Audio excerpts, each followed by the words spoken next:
Spring arrived slowly to the capital that year, the frost finally retreating from the palace gardens even as the work of rebuilding an entire nation proved considerably harder than any battle Issei had yet fought. The Provisional Council met daily now, wrestling with grain shortages left behind by years of corrupt taxation, with soldiers who had served the old regime uncertain whether they still had a place in the new order, with a population that had learned, through generations of cruelty, to distrust any promise of something better. "We can win a war in months," Negenda observed one evening, reviewing yet another stack of reports by lamplight. "Rebuilding trust takes years. I hope you understand that, Issei. The hardest fighting of your life may already be behind you. The hardest work is only just beginning." "I understand," Issei said, and meant it, though the weight of that understanding settled heavier with each passing week. He threw himself into the work with the same stubborn determination that had carried him through every battle since falling into this world, visiting liberated villages personally rather than governing solely from behind palace walls, listening to grievances that ranged from land disputes to lingering fear of imperial reprisal, and slowly, patiently. The trust Najma had once warned him would take considerable time to earn began, in small and fragile increments, to grow. Not everyone welcomed the change. Reports continued arriving throughout the spring of regional lords refusing the new council's authority outright, some retreating into open, if disorganized, defiance, and it was one such report, delivered by a travel-worn messenger from the western provinces, that finally demanded Issei's direct attention. "Lord Guzan has declared his territory independent of capital authority entirely," Chelsea reported, having intercepted the messenger before the news could spread uncontrolled through the palace. "He has fortified his holdings and is refusing all diplomatic contact. Worse, he has begun conscripting local villagers into a private militia, using fear of continued revolutionary violence as his justification. That is precisely the kind of cruelty this new government was built to end," Issei said grimly, studying the map of the western provinces spread across the council table. "We cannot let one lord's fear-mongering undo everything we have already accomplished out there." Esdeath, present at the council table in her new role coordinating the reconciliation of the outer provinces, leaned forward with the focused, calculating attention that had once made her the Empire's most feared strategist. "I know Guzan personally," she said. "He served under my command briefly during the northern campaigns. He is not a monster, not truly, but he is a coward, and cowards cling to power out of fear of what happens to them without it. I believe he can be reasoned with, if approached correctly. Force should remain our last option, not our first." "Then let us try your way first," Negenda said. "But Issei, I want you prepared for the possibility that reasoning alone may not be enough. Guzan has shown he is willing to hurt his own people to maintain his position. We cannot allow that to continue indefinitely while we wait for diplomacy to work." The mission was organized within days, a small delegation consisting of Issei, Esdeath, and Akame traveling west under a banner of peaceful negotiation, though Issei noted, with the same steady resolve that had carried him through every previous confrontation, that bullet and mine trailed a careful distance behind as quiet insurance against the possibility that Guzan's welcome proved less than diplomatic. The journey west took the better part of a week, and Issei found himself, during the long hours of travel, grateful for the quiet companionship of the two women riding beside him, Esdeath's careful, considering silence a contrast to Akame's steady, watchful presence, both of them settling into an easy rhythm alongside him that had grown, over the preceding months, into something he had stopped questioning and simply accepted as one of the great, improbable gifts this strange world had given him. "I have been thinking about what comes after this," Akame said one evening, as they made camp along the western road, the two of them sitting slightly apart from the fire while Esdeath finished a final check of their perimeter with the same disciplined thoroughness she brought to everything. "After Guzan, she means, or after all of it?" Issei asked, settling beside her. "Both," Akame said. "This war reshaped everything about who I am. I do not know yet who I get to become once it is finally, fully over. I have spent so long defined by fighting that I am not entirely certain what is left of me without it." Issei considered that carefully, thinking of his own uncertain path through two entirely different worlds, of every version of himself he had needed to become simply to survive what each of them demanded. "I think you get to find out," he said gently. Slowly, without anyone rushing you toward an answer. Whatever that turns out to be, I want to be there to see it. I think you deserve the chance to just be Akame, not the assassin, not the sister of the Empire's most notorious defector, not even Night Raid's blade. Just you. Akame's expression softened in the firelight, something quietly grateful passing across her features, and when she leaned into him, resting her head against his shoulder as the western stars slowly emerged overhead, Issei felt the familiar, steady warmth of her trust settle comfortably into place once more, a small, precious constant amid everything still uncertain in the road ahead. Guzin's fortified estate rose out of the western hills like a wound refusing to heal, its walls hastily reinforced with conscripted labor, watchtowers bristling with the frightened, poorly trained militia the Lord had assembled through fear rather than loyalty. Issei took in the sight with a heavy heart, understanding immediately that whatever waited inside those walls, the villagers forced into that militia were as much victims of Guzin's paranoia as anyone directly under his rule. Let me speak first, Esdeath said as they approached the estate's main gate, her posture carrying the composed authority of the General Guzin would remember, though tempered now with something considerably more measured than the cold ruthlessness she had once wielded. He respects strength. I intend to show him strength does not require cruelty. The gate guards, recognizing Esdeath immediately despite months of dramatic change in the political landscape, admitted the delegation with visible uncertainty, and Guzin himself, a stout, nervous man whose bearing suggested considerably more fear than the fortified walls implied, received them in a hall stripped of most of its former grandeur. The wealth that had once decorated it clearly redirected toward the militia's hasty fortifications instead. General Esdeath, he said, voice carrying a thin veneer of composure over obvious anxiety. I had heard the rumors of your defection. I confess I did not believe them until this moment. They are not rumors, Esdeath said evenly. I have seen firsthand what this new council intends to build, Guzin, and I have chosen to help build it. I am here because I believe you can still be part of that future, if you are willing to set aside the fear driving these fortifications and this militia. Fear, Guzin repeated, a bitter, brittle laugh escaping him. You speak of fear as though it were unreasonable. The Revolutionary Army executed 3 lords in the eastern provinces who resisted the new council's authority. I have heard the reports myself. What am I supposed to believe protects me, if not these walls and this militia? Issei stepped forward at that, understanding immediately the misinformation that had taken root in Guzin's fear, misinformation that had likely been deliberately spread by remaining loyalists desperate to sabotage the fragile peace still being built. That report is false, he said firmly. No lord who has peacefully recognized the council's authority has been harmed. I have personally overseen the transition in a dozen provinces since the capital fell. The only violence has come from those who chose to hurt their own people first, the way you are hurting yours right now with this militia. Guzin's composure cracked slightly at that, uncertainty flickering behind his anxious eyes.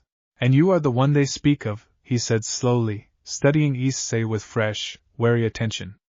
The man who fell from the sky. The one this new council intends to crown. I am not interested in being crowned over anyone who does not choose it freely, Issei said. I am here because your people are being conscripted into a fight that does not need to happen, and because I believe you would rather find a way out of this that does not end with more of them getting hurt for your fear. The negotiation that followed stretched long into the evening, Guzin's anxious defiance gradually eroding under the combined weight of Esdeath's measured authority and Issei's patient, unwavering insistence that surrender did not have to mean humiliation, and it was Akame, speaking for the first time since the negotiation began, who finally offered the argument that settled the matter entirely. I once served an empire built entirely on fear, she said quietly, and every eye in the hall turned toward her. I know what it costs to keep choosing it, even after you understand it is destroying you along with everyone around you. I left that life because I finally understood fear only ever protects the person wielding it, never the people trapped beneath it. Your militia does not protect your people, Lord Guzin. It only delays the moment you have to face what continuing to rule through fear has already cost them. Guzin sat with that for a long, heavy silence, and when he finally spoke again, his voice carried none of the brittle defiance he had entered the negotiation with, only a tired, resigned honesty that suggested some part of him had been waiting for permission to stop fighting a battle he had never truly wanted. "I do not know how to rule any other way," he admitted quietly. "I inherited fear as the only tool this empire ever taught its lords to use.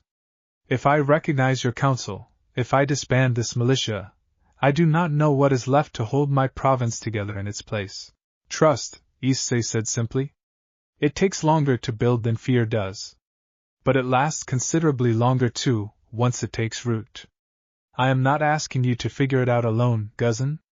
The council will help you rebuild, the same way we have helped every province that chose to try." Guzan studied him for a long moment, something like fragile, uncertain hope finally breaking through the anxious mask he had worn throughout the entire negotiation, and when he finally extended his hand in formal acceptance of the council's authority, the militia's conscripted villagers, released within the week, would later describe the moment as the first time in years they had seen their lord choose something other than fear to guide his decisions. The journey back to the capital felt lighter than the road west had been, Issei riding between Esdeath and Akame with a quiet, satisfied exhaustion that came from watching diplomacy succeed exactly the way it was meant to, and it was Esdeath, breaking the comfortable silence somewhere along the return road, who finally voiced the thought that had clearly been settling in her mind throughout the entire negotiation. "I spent years believing fear was the only currency that actually worked in this world," she said quietly. "Watching you dismantle Guzan's fear without ever raising a weapon against him, I begin to understand exactly why the people have started calling you what they call you. I do not think I fully believed it was possible until today. It is only possible because I do not have to do it alone," Issei said, glancing between the two women riding beside him. "That is true of everything I have managed to build here. It always has been." The success at Guzan's estate spread quickly through the remaining hesitant provinces, and over the following weeks Issei watched with cautious relief as one by one, several more regional lords chose negotiation over continued defiance, the fragile new order slowly, steadily strengthening its hold across the shattered empire. It was during this period of hard-won progress that Chelsea, whose talent for infiltration had made her the council's most valuable source of intelligence, returned from a routine information-gathering mission with news that settled a cold, familiar dread over the entire palace. "There is a conspiracy forming among the old regime's remaining loyalists," she reported, breathless and uncharacteristically grim as she delivered her findings to the assembled council. "Former officers of the Prime Minister's personal guard, scattered nobles who lost everything when the old court fell, they have been meeting in secret for months. I only just managed to confirm what they are planning. They intend to assassinate Issei during the upcoming founding festival, the first major public celebration since the transition began. They believe removing him will collapse the entire new order and open the way for a restoration." The council chamber fell into a heavy, tense silence at that, and Issei, feeling the familiar weight of danger settle over him, found himself, despite the fear, grateful at least that the threat had been identified before it could be carried out unseen. "How certain are you of this intelligence?" Negenda asked sharply. "Certain enough that I would stake my life on it," Chelsea said. "I infiltrated one of their meetings directly. They have already identified several sympathizers among the festival's security detail. This is not some disorganized band of angry nobles. This is coordinated, and it is close to succeeding." "Then we cancel the festival," Mine said immediately, arms crossed with obvious tension. "We cannot," Negenda said grimly. "The founding festival is meant to be the symbolic beginning of the new order, a public celebration the entire capital has been anticipating for weeks. Canceling it now would look like weakness, would suggest the council itself does not believe in the stability it has spent months building. That plays directly into the conspirators' hands regardless of whether the assassination succeeds. So we do not cancel it," Esdeath said, her expression sharpening into the focused, calculating intensity Issei recognized from every battle they had fought together since her defection. "We use the intelligence Chelsea has gathered to identify and neutralize the threat before it can act. I know the tactics former Imperial Guards favor better than anyone in this room. Give me the list of compromised security personnel, and I will ensure every single one of them is replaced with someone we can trust completely." The preparation that followed consumed the household entirely over the following weeks, Chelsea continuing her dangerous infiltration to gather additional names and details. Lubbock quietly rigging the festival grounds with early warning measures disguised carefully enough to avoid tipping off the conspirators.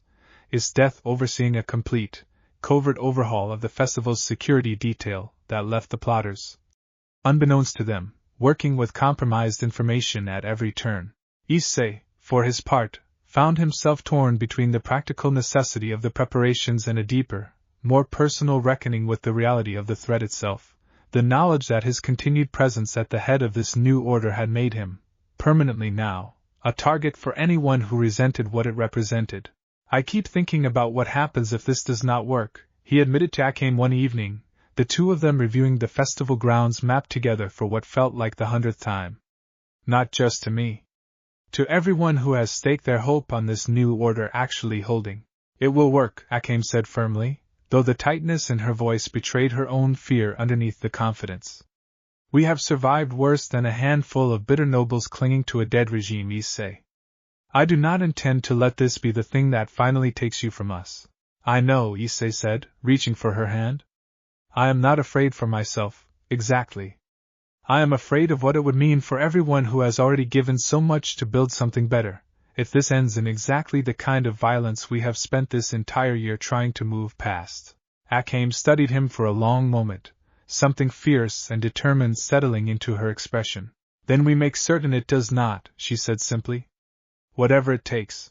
The founding festival arrived on a clear, mild morning that felt, to Issei, deceptively peaceful given everything quietly unfolding beneath its surface, the capital's central square transformed with banners and gathered crowds celebrating the first true anniversary of the new order's beginning, and as he took his place at the head of the ceremonial procession, flanked more closely than the public would realize by Akame, Esdeath, and the rest of Night Raid, he felt the familiar, steady resolve that had carried him through every previous danger settle firmly into place once more, ready for whatever the day still had in store.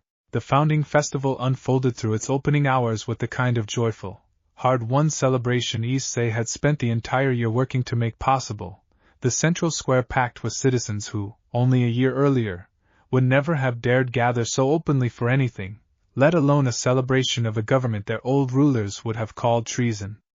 Issei moved through the crowd for the ceremonial greeting portion of the day with Akame close beside him, offering handshakes and quiet words to citizens who approached with a mixture of awe and genuine warmth that still, after everything, caught him off guard.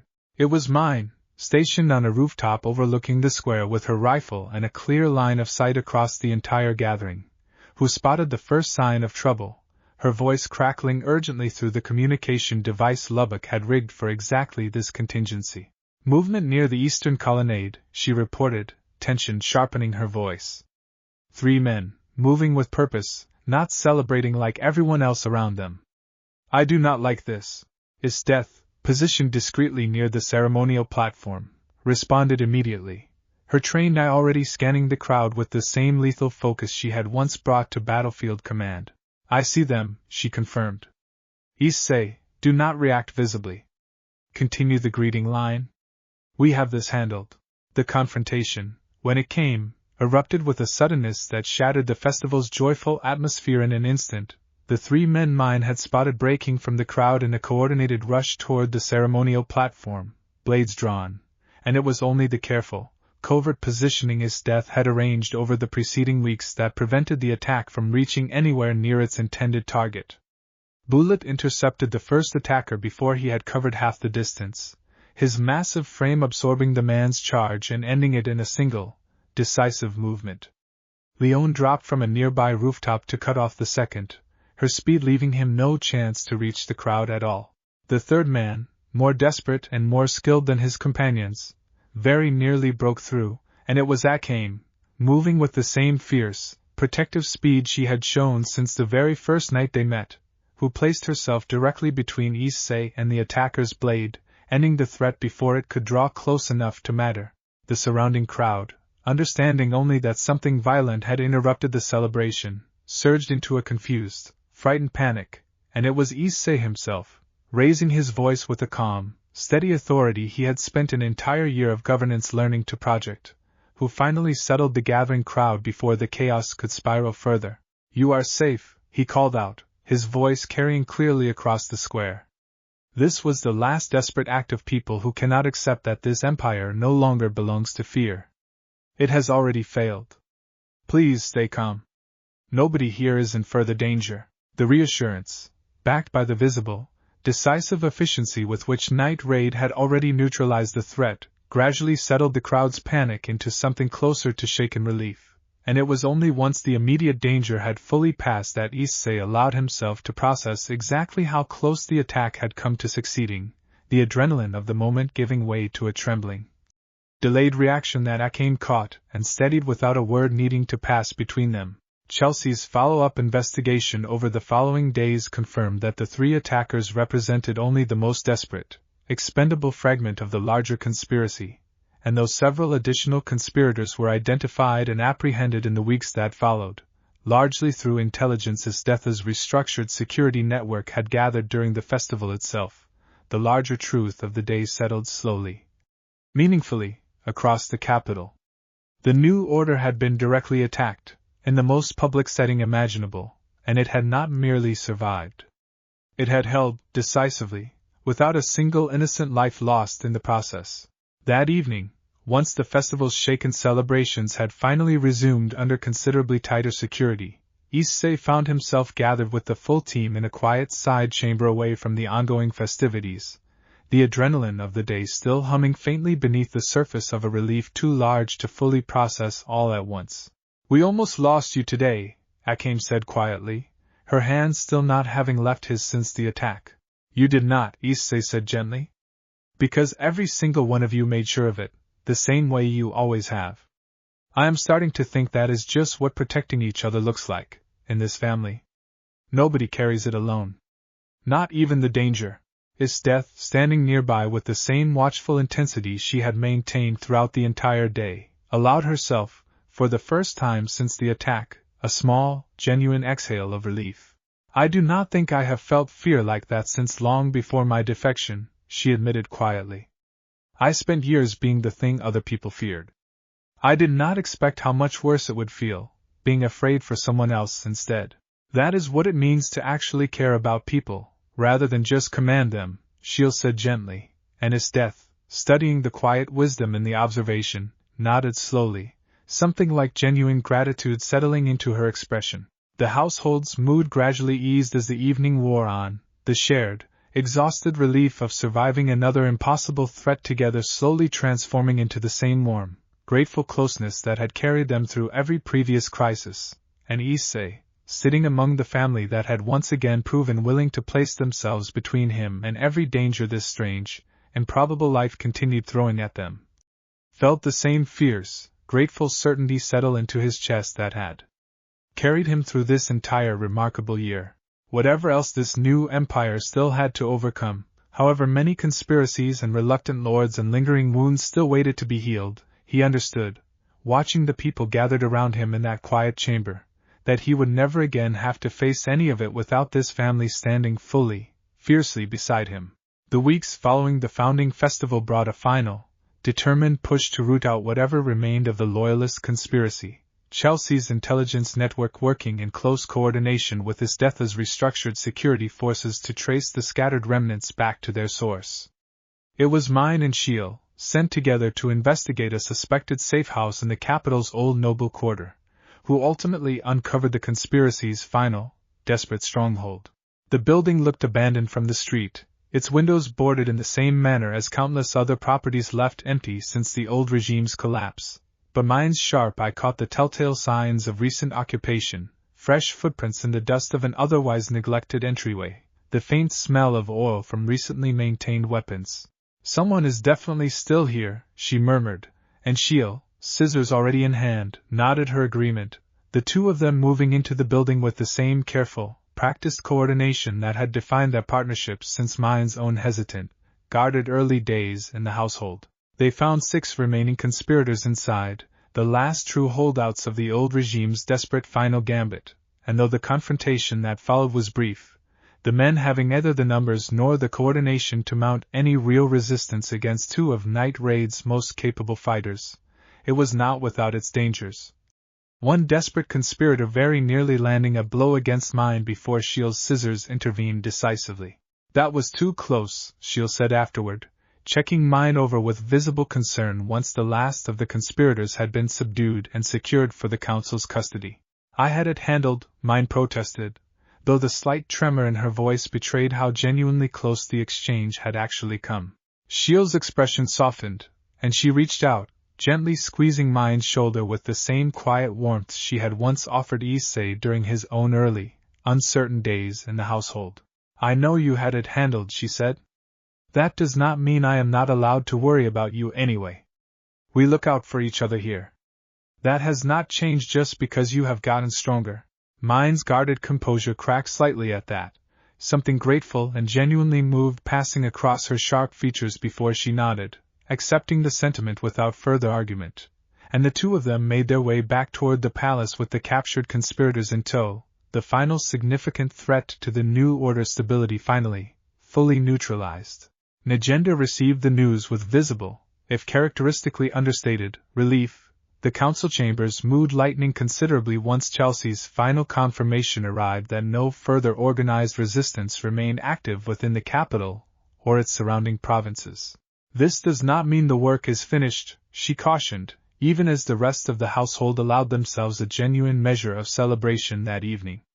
There will always be pockets of resistance, disagreements, the slow, difficult work of governance that never truly ends. But the immediate danger, the threat of violent restoration, that chapter of this war is finally closed. Issei, standing at the center of the household's quiet celebration that evening, felt the weight of an entire year's relentless danger finally, fully lift from his shoulders, replaced by something he had not allowed himself to fully feel until this moment, a settled, grateful certainty that the foundation he and this remarkable family had built together was, at last, genuinely secure. It was mine, still slightly shaken from the day's confrontation but glowing with the same hard-won pride that had defined her growth since the earliest days of their partnership, who found him during a quiet moment away from the rest of the celebration, settling beside him with an openness that had once seemed impossible for her guarded nature. I do not think I ever properly thanked you, she said, for making room for me in all of this, back when I did not know how to believe I deserved it. You never needed my permission to deserve it, Issei said gently. You just needed the chance to see it for yourself. I am glad you finally have.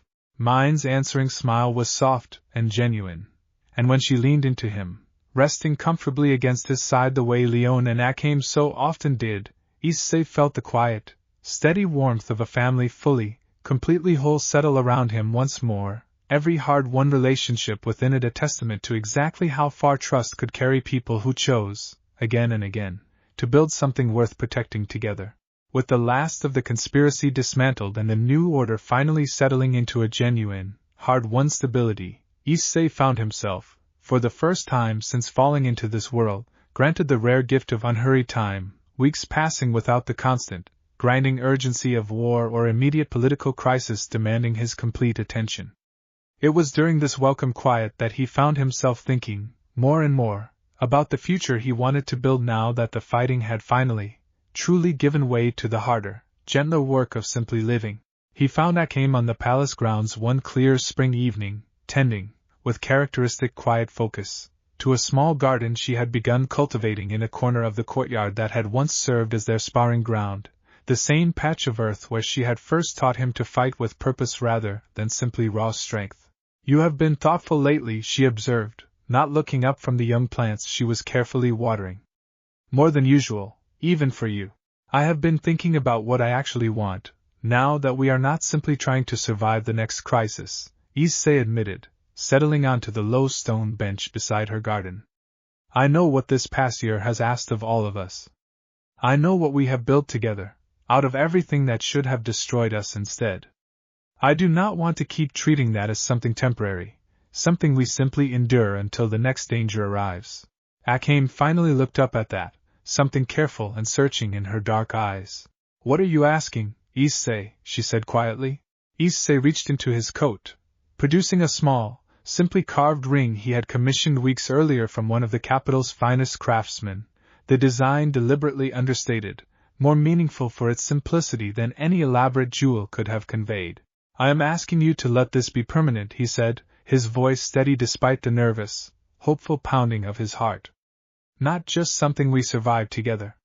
Something we choose, deliberately, for as long as we both want it. I love you, Akame. I have loved you since a night in the rain when you looked at me like I might actually be worth trusting. I want to build a life with you that is not defined by war anymore.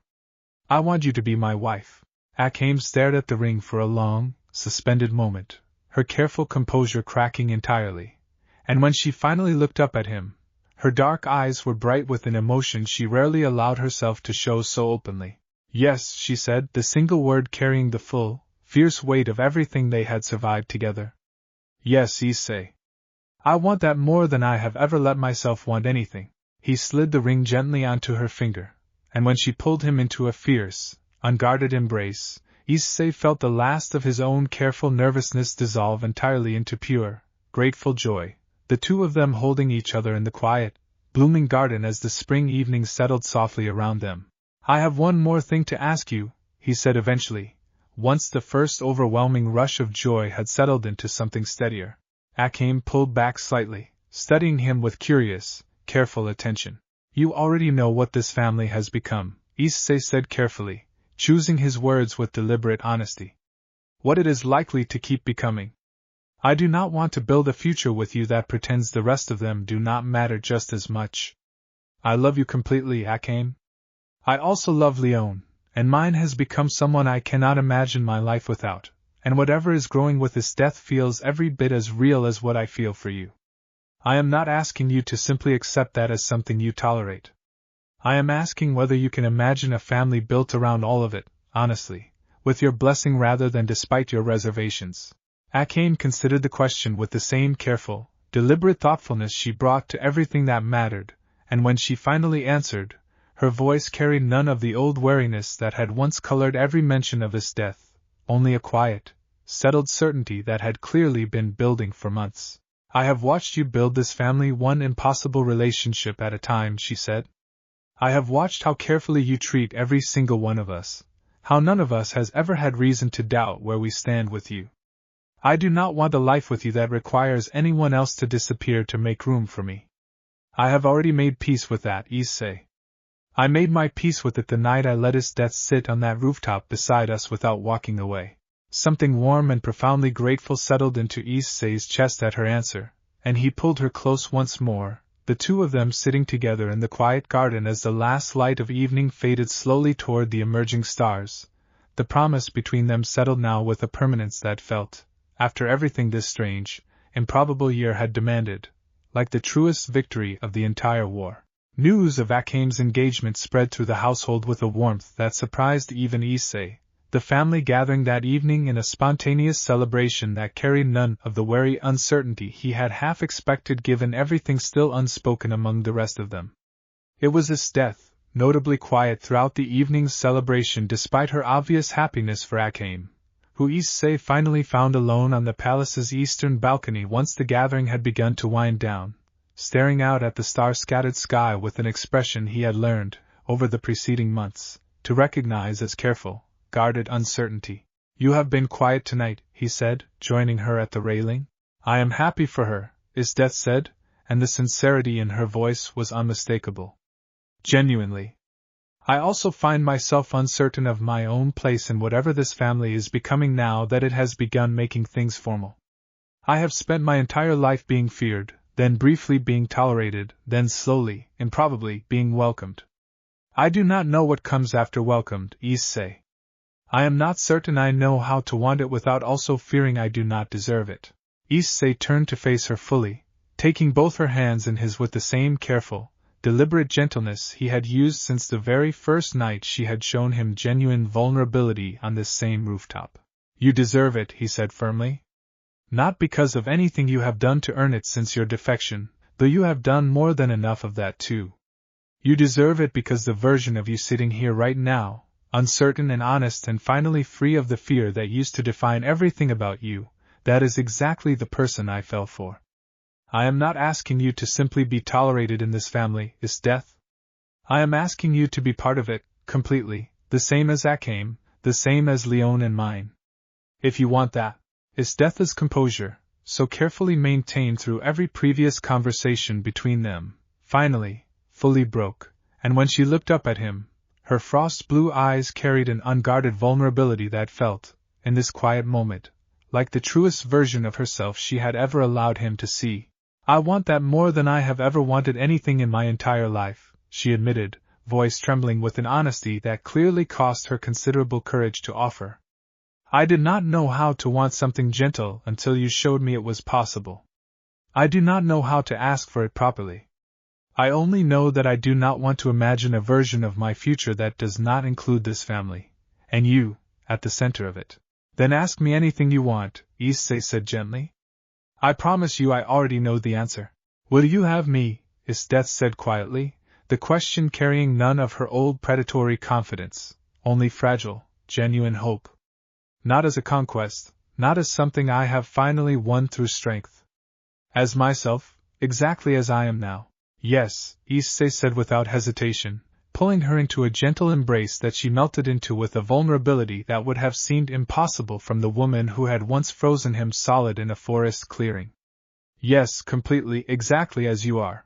They stood together on the quiet balcony for a long while, the celebration continuing softly behind them, and when they finally rejoined the rest of the household, Akame was the first to notice the change in Esdeath's expression, the careful guardedness finally, fully replaced by something open and genuinely happy, and crossed the room to embrace her without hesitation.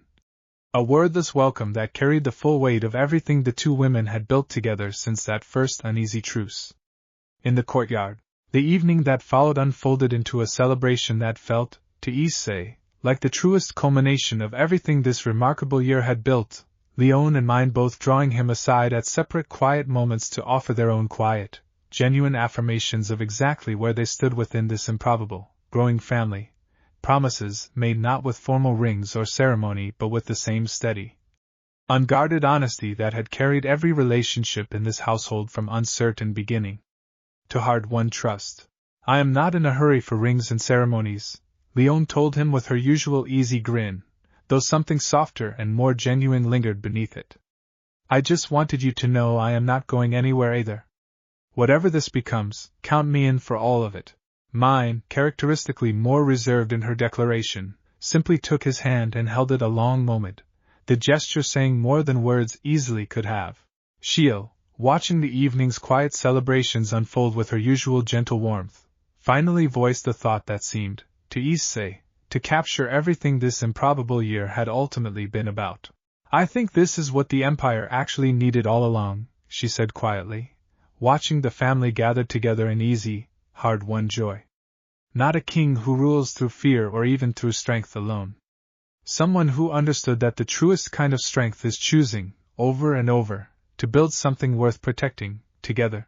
Issei, standing at the center of the family he had never once expected to find, not in this world or the one he had left behind, felt the full, grateful weight of that observation settle into his chest, understanding, with quiet, complete certainty, that whatever challenges the future still held for this rebuilding empire, he would face every single one of them exactly the way he had faced everything since falling out of the sky into this world.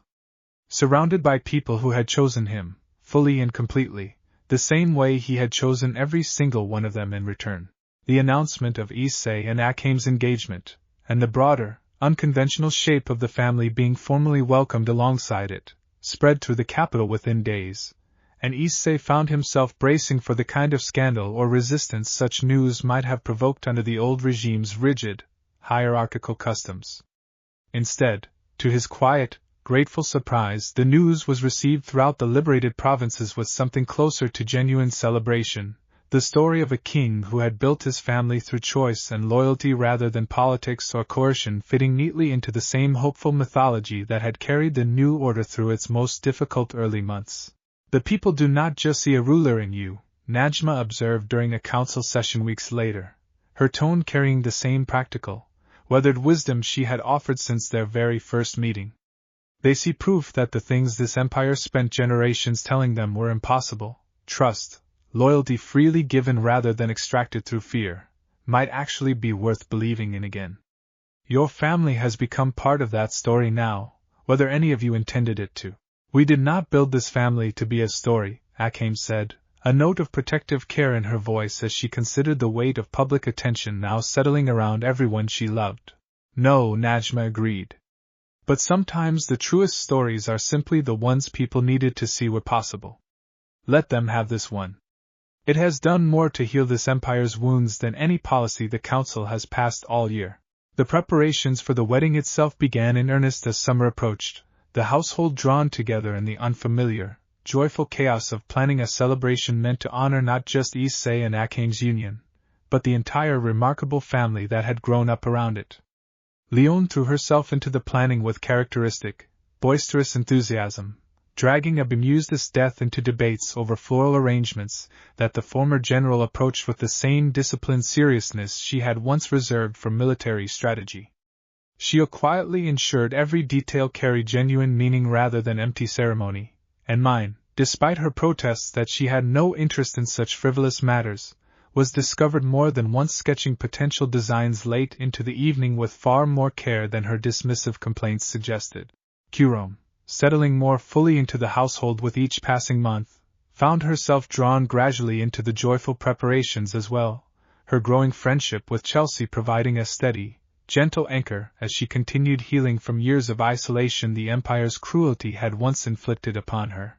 I did not think I would ever get to see something like this, she admitted quietly to Akame one afternoon, watching Leone and Esdeath argue good-naturedly over seating arrangements.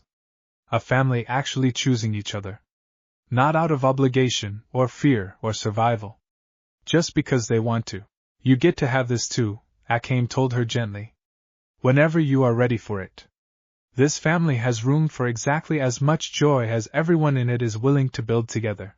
As the wedding preparations continued unfolding through the warm summer months, Issei found himself, more than once, stepping back from the joyful chaos simply to observe the family he had built, watching Bullets' booming laughter fill the courtyard as he helped construct the ceremonial arch, watching Lubbock finally, fully open his careful notebook to add names not of the lost, but of the family gathered so vibrantly around him now.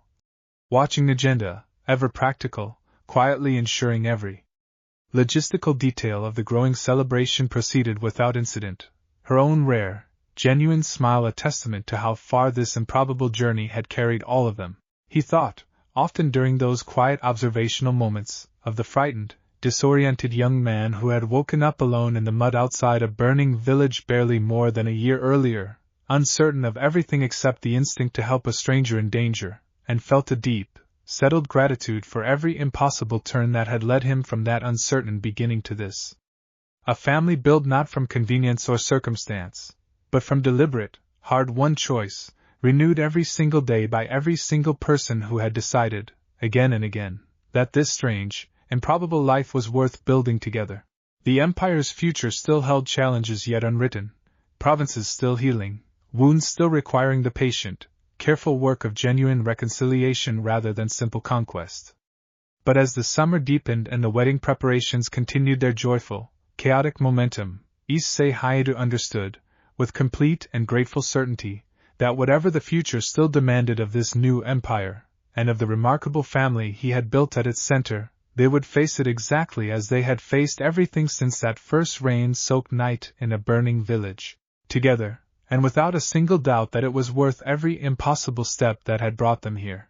The night before the wedding, Issei found himself unable to sleep, the familiar, restless energy of the evening pulling him out into the palace gardens where so much of this remarkable year had quietly unfolded.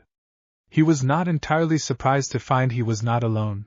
Bullet's massive frame settled on a stone bench near the fountain, apparently in the same reflective mood. "Cannot sleep either, brother," Bullet said, an easy grin breaking across his face as Issei approached. "Too much on my mind," Issei admitted, settling beside him. "It is strange, feeling this nervous about something that is not a battle." Bullet's laugh was warm and genuine, though it faded into something more thoughtful as he considered the observation. "I think that might be exactly why you deserve it," he said. "You have spent this entire year treating every danger as something to face head-on, without flinching. This is the first thing asking you to simply be happy instead, and happiness has its own kind of nerve to it. When you have been fighting for survival long enough that peace starts to feel unfamiliar. I had not thought of it that way, Issei said, turning the observation over carefully. It took me a long time to learn that lesson myself, Bullet admitted. After the general I once served fell, I spent years believing peace was something I had to earn through enough sacrifice, enough suffering, before I deserved to simply enjoy being alive. Night Raid taught me otherwise, eventually. I hope tomorrow reminds you of the same thing. You have already earned this, Issei. 100 times over. Tomorrow, you just get to enjoy it. They sat together a while longer in the quiet garden, the easy, comfortable silence of two people who trusted each other completely settling between them, and when Issei finally rose to return to his own quarters, Bullet clasped his shoulder with the same warm, steadying strength he had offered since their very first sparring session together. Whatever tomorrow brings, brother, he said, know that this family stands behind you completely. Every single one of us. That has not changed since the day you fell out of that sky, and it is not going to change tomorrow either. Thank you, Bullet, Issei said, meaning it fully, and made his way back through the quiet, moonlit palace halls with a settled, grateful calm finally easing the nervous energy that had kept him restless throughout the evening. He found Lubbock next, in the small study he had claimed as his own within the palace, the familiar, dog-eared notebook open on the desk before him, though for once the pages Issei glimpsed were not filled with names of the lost, but with careful, detailed notes about tomorrow's ceremony, contingencies and small logistical details that spoke to the same quiet, thoughtful care Lubbock brought to everything he touched. Making sure nothing goes wrong tomorrow, Lubbock explained, noticing Issei's curious glance. Force of habit, I suppose. Though I admit, for the first time in longer than I can remember, I am not actually worried about anything going catastrophically wrong. That is a strange feeling, after everything this past year has demanded of us. A good strange, I hope, Issei said. The best kind, Lubbock agreed, closing the notebook with a small, satisfied smile. You know, I added your name to this notebook a long time ago, back before either of us would have predicted it would end up here, celebrating something like this. I like updating that entry considerably better than most of the others. Issei felt an unexpected warmth at the admission, understanding fully the quiet weight behind Lubbock's careful record-keeping, and clasped his friend's shoulder in a gesture that needed no further words to convey everything it meant. He made his way finally to Najenda's study, finding her exactly where he expected, reviewing reports by lamplight even on the eve of a celebration that had consumed the entire household's attention for weeks. You should be resting, she observed dryly, though the faint warmth in her tone belied the sharpness of the words. I could say the same to you, Issei countered, settling into the chair across from her desk. Najenda set the reports aside, studying him with the same careful, appraising attention she had offered since their very first meeting, back when he had been nothing more than a stranger Akame had brought in from the rain. I do not think I have told you, properly, how proud I am of everything you have built here, she said finally. When I first offered you a place in Night Raid, I did not know if I was gaining an asset or a liability. I certainly did not expect I was gaining a king, or a family this remarkable. Whatever comes next for this empire, Issei, I want you to know that decision remains one of the best I ever made as this team's leader. That means more than I can properly say, Issei said, genuinely moved by the rare, unguarded sincerity in her words. Good, Najenda said, a small, satisfied smile touching her usually composed features.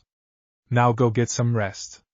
Tomorrow deserves you well rested, not exhausted from wandering the palace all night saying goodbye to a life that is not actually ending. It is simply becoming something better. Issei laughed softly at that, the last of his restless nervousness finally settling into something calm and genuinely ready, and made his way at last toward his own quarters, carrying with him the quiet, steadying warmth of an entire family's unwavering support, prepared, finally and completely, for everything tomorrow was about to bring.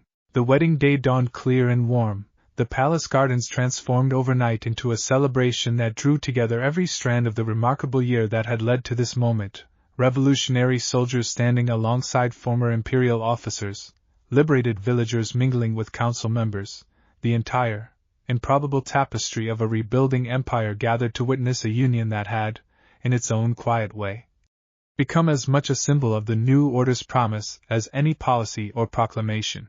Issei stood beneath the ceremonial arch Bullet had helped construct, dressed simply rather than in the elaborate finery court tradition once would have demanded, and felt none of the previous night's restless nervousness, only a settled, grateful anticipation as the ceremony began to unfold around him. Akame approached first, radiant in a simplicity that suited her far better than any elaborate gown, her dark eyes finding his with the same steady, unwavering certainty that had carried them both through every impossible danger this past year had thrown at them. And when she finally reached him, taking his hands in hers before the assembled crowd, Issei felt the full, overwhelming weight of everything this moment represented settle into his chest. "I once told you I did not know why trusting you came so easily," she said quietly, her voice carrying just far enough for those closest to hear. "I understand it now. It was never really about ease. It was about choosing, every single day since that first night in the rain, to keep choosing you. I intend to keep making that choice for the rest of my life." Esdeath followed, her own quiet vows carrying a vulnerability that would have seemed impossible from the woman who had once hunted him through frozen forests, and as she took her place beside Akame, the two women exchanged a small, genuine smile that spoke to exactly how far their own unlikely friendship had traveled since that first wary truce. "I spent my entire life believing strength meant standing alone," she said, her frost-blue eyes bright with an emotion she no longer bothered concealing. "You taught me it means something else entirely, when it is offered freely rather than taken by force. Thank you for teaching me that lesson gently, even when I did not deserve such patience." Leone's vows, characteristically, drew warm laughter from the gathered crowd even as their sincerity struck deep, and mine's quieter, more measured words carried a raw honesty that left more than a few witnesses, Sheele included, quietly wiping away tears by the ceremony's end. As the formal vows concluded and the celebration shifted into the joyful, boisterous festivities that would carry on long into the evening, Issei found himself, more than once, simply pausing to take in the full scope of everything gathered around him, every face a piece of the remarkable, improbable journey that had carried him from a rain-soaked village square to this warm, golden afternoon surrounded by a family built entirely on choice. Najma approached him during a quiet lull in the celebration, her weathered features carrying the same practical warmth she had offered since their very first meeting. "The Empire needed a story like this," she said, watching the joyful celebration continue around them. "Proof that the things generations of cruelty tried to convince people were impossible, trust, chosen family, strength that protects rather than dominates, might actually be worth believing in again. You have given this nation considerably more than a king today, Issei. You have given it hope that healing is actually possible." "I could not have given it anything," Issei said honestly, watching Akame laugh freely with Leone nearby, Esdeath sharing a quiet, genuine smile with mine, Sheele gently guiding Kurom into the celebration's warmth, Bullet's booming laughter anchoring the entire joyful chaos. "Not without every single person who chose to build this with me." "Perhaps that is precisely the lesson this empire needed most," Najma said quietly. "That nothing worth having is ever built alone." As the evening deepened into a warm, star-scattered night, the celebration continuing its joyful momentum long past the point Issei had expected anyone's energy to last, he found himself finally settled at the center of his gathered family, Akame's hand in his Esdeath's quiet, contented presence beside her, Leone's laughter ringing bright across the gardens, mine's rare, unguarded smile catching the lantern light, Sheele's gentle warmth anchoring the whole joyful scene, and understood, with complete and settled certainty, that whatever challenges the rebuilding empire still faced in the months and years ahead, he would never again have to face a single one of them without this family standing fully, fiercely, and joyfully beside him. The war that had once defined this world had finally, truly given way to something better, something built not on conquest or fear but on the patient, deliberate work of choosing each other, again and again, through every difficulty and every triumph alike. And as the celebration carried on beneath the summer stars, Issei Hyoudou, once a stranger who had fallen from an entirely different world into the mud outside a burning village, allowed himself, completely and without reservation, to simply belong to the remarkable, improbable family he had built, and to look forward, with unwavering hope, to everything still waiting to be built together in the years still ahead. Late that night, once the last of the celebration's guests had finally departed and the palace grounds had settled into a quiet, contented stillness, Issei found himself alone for a rare, peaceful moment on the same balcony where Esdeath had once offered him her own fragile, hopeful confession months earlier. The gardens below still carried the faint, lingering warmth of the day's celebration, lanterns burning low, the ceremonial arch standing quiet and beautiful in the moonlight. Akame found him there first, slipping her arms around him from behind with the same easy, comfortable affection that had grown steadily between them since that first uncertain night in the rain. "You are thinking too hard again," she observed, resting her chin against his shoulder. "I am just grateful," he said honestly, covering her hands with his own. "For all of it. I do not think I ever properly imagined a life like this was possible. Back when I first woke up in that mud not knowing where I was or what I had lost." "You did not lose anything that mattered," Akame said gently. "You simply found somewhere new to belong. I think that is different from loss, even if it did not feel that way at first." One by one, the rest of the family joined them on the quiet balcony, Esdeath settling close beside Akame with an ease that would have seemed impossible a year earlier, Leone draping herself comfortably against Issei's other side, mine standing close enough that her shoulder brushed his, Sheele's gentle presence anchoring the gathering with her usual quiet warmth. Even Kurom, still cautious but steadily more comfortable within the family's easy affection, found a place among them, standing close beside her sister with a small, genuine smile that spoke to how far her own healing had carried her since that desperate reunion at the forest shrine. "I keep thinking about something Sheele said, months ago," Issei admitted, looking around at the family gathered so completely around him. "About how the truest kind of strength is choosing, over and over, to build something worth protecting, together. I do not think I understood back then just how true that would turn out to be." "It is still true," Sheele said softly. "It always will be. That is not a lesson that ends just because the fighting has." The family settled into a comfortable, easy silence after that, watching the moonlight play softly across the palace gardens below, each of them carrying their own quiet gratitude for everything the impossible year had built, and Issei, standing at the center of it all, felt the last, lingering weight of every battle and every fear finally, fully settle into something steady and complete. The Empire's future still stretched ahead, unwritten and full of its own coming challenges, provinces still healing, a new generation still learning what it meant to build trust rather than simply survive fear. But standing there on that quiet balcony, surrounded by every person who had chosen, again and again, to walk this impossible road beside him, Issei Hyoudou understood, with complete and grateful certainty, that whatever still waited beyond tonight, they would build it exactly the way they had built everything else, together, and without a single doubt that every difficult step had been worth taking.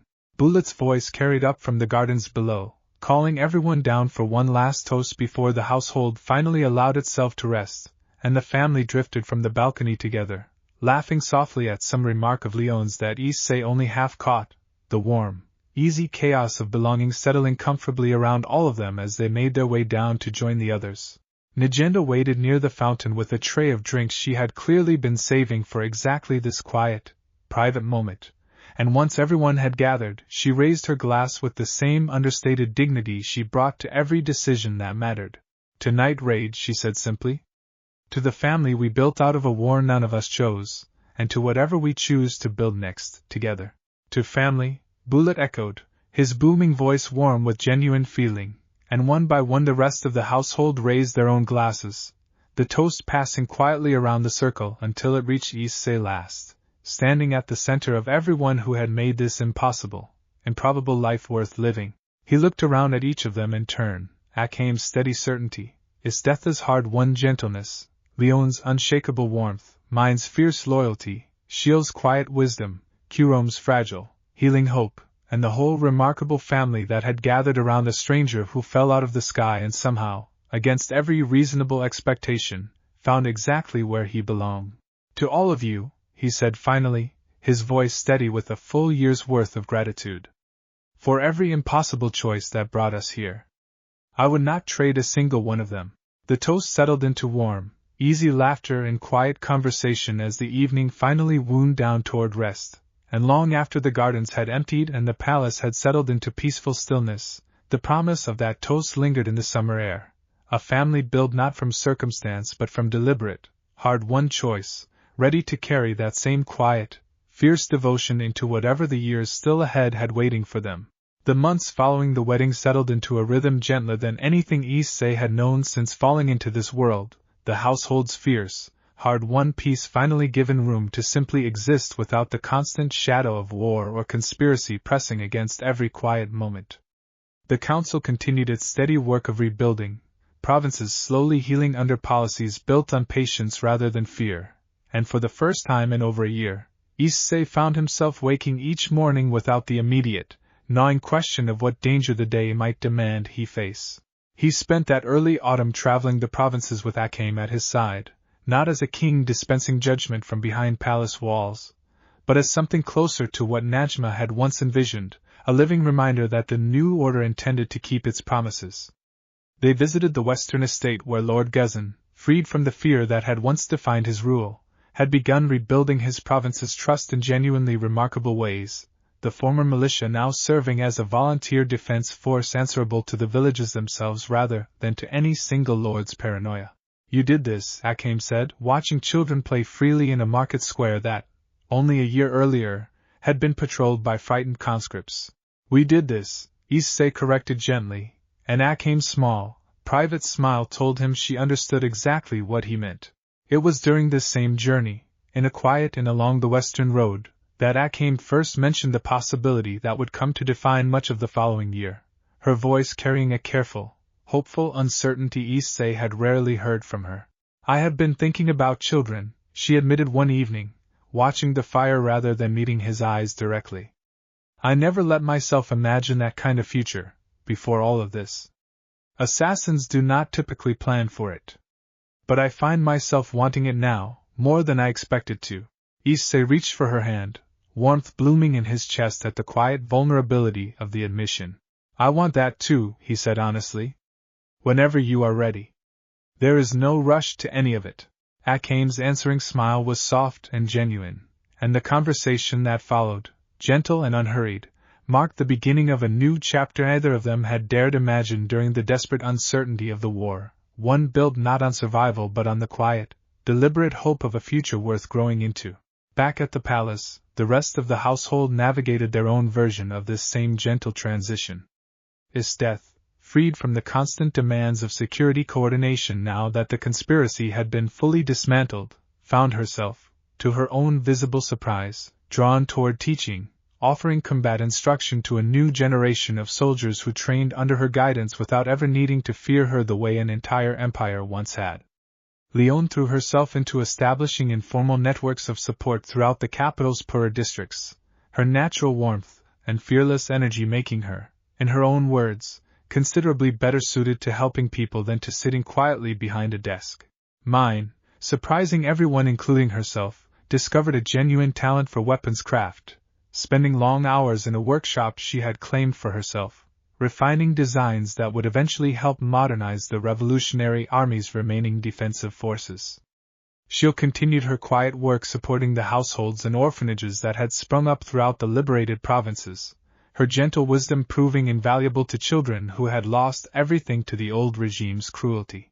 It was watching this gradual, hard-won transition into peace that Najenda, gathering the core of Night Raid together one final formal time, finally addressed the question that had been quietly settling over the household for months. "I do not think this team needs to exist in its old form any longer," she said, her tone carrying more warmth than the words might have suggested to anyone who did not know her well. "We built Night Raid to fight a war that has, for all practical purposes, been won. I am not suggesting we stop looking out for each other. I am suggesting we allow ourselves to become something new, the way this entire empire is learning to become something new. Not soldiers anymore, not strictly. Just family, doing whatever this next chapter of our lives actually asks of us." The room absorbed that with a quiet, thoughtful acceptance that spoke to how completely each of them had already begun embracing exactly that shift, and Bullet, ever the one to voice what the room was feeling, raised his cup with a warm, genuine smile.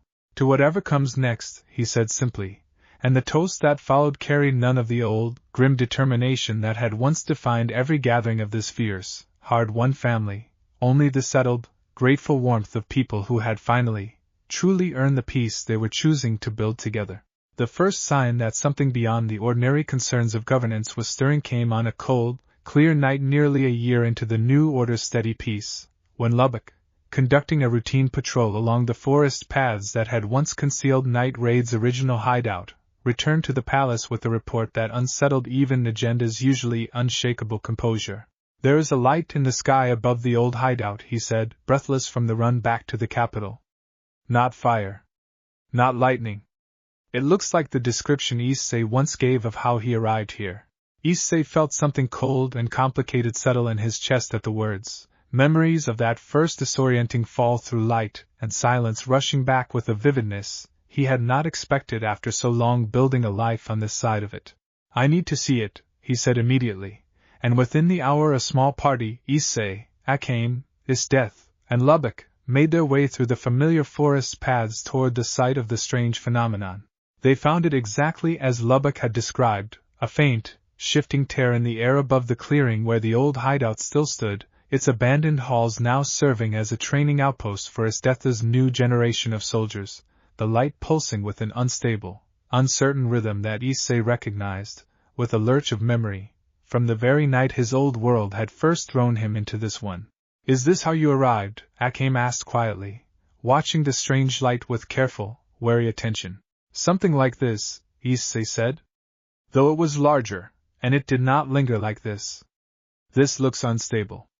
Like whatever tore the original hole between worlds is still bleeding through, even now."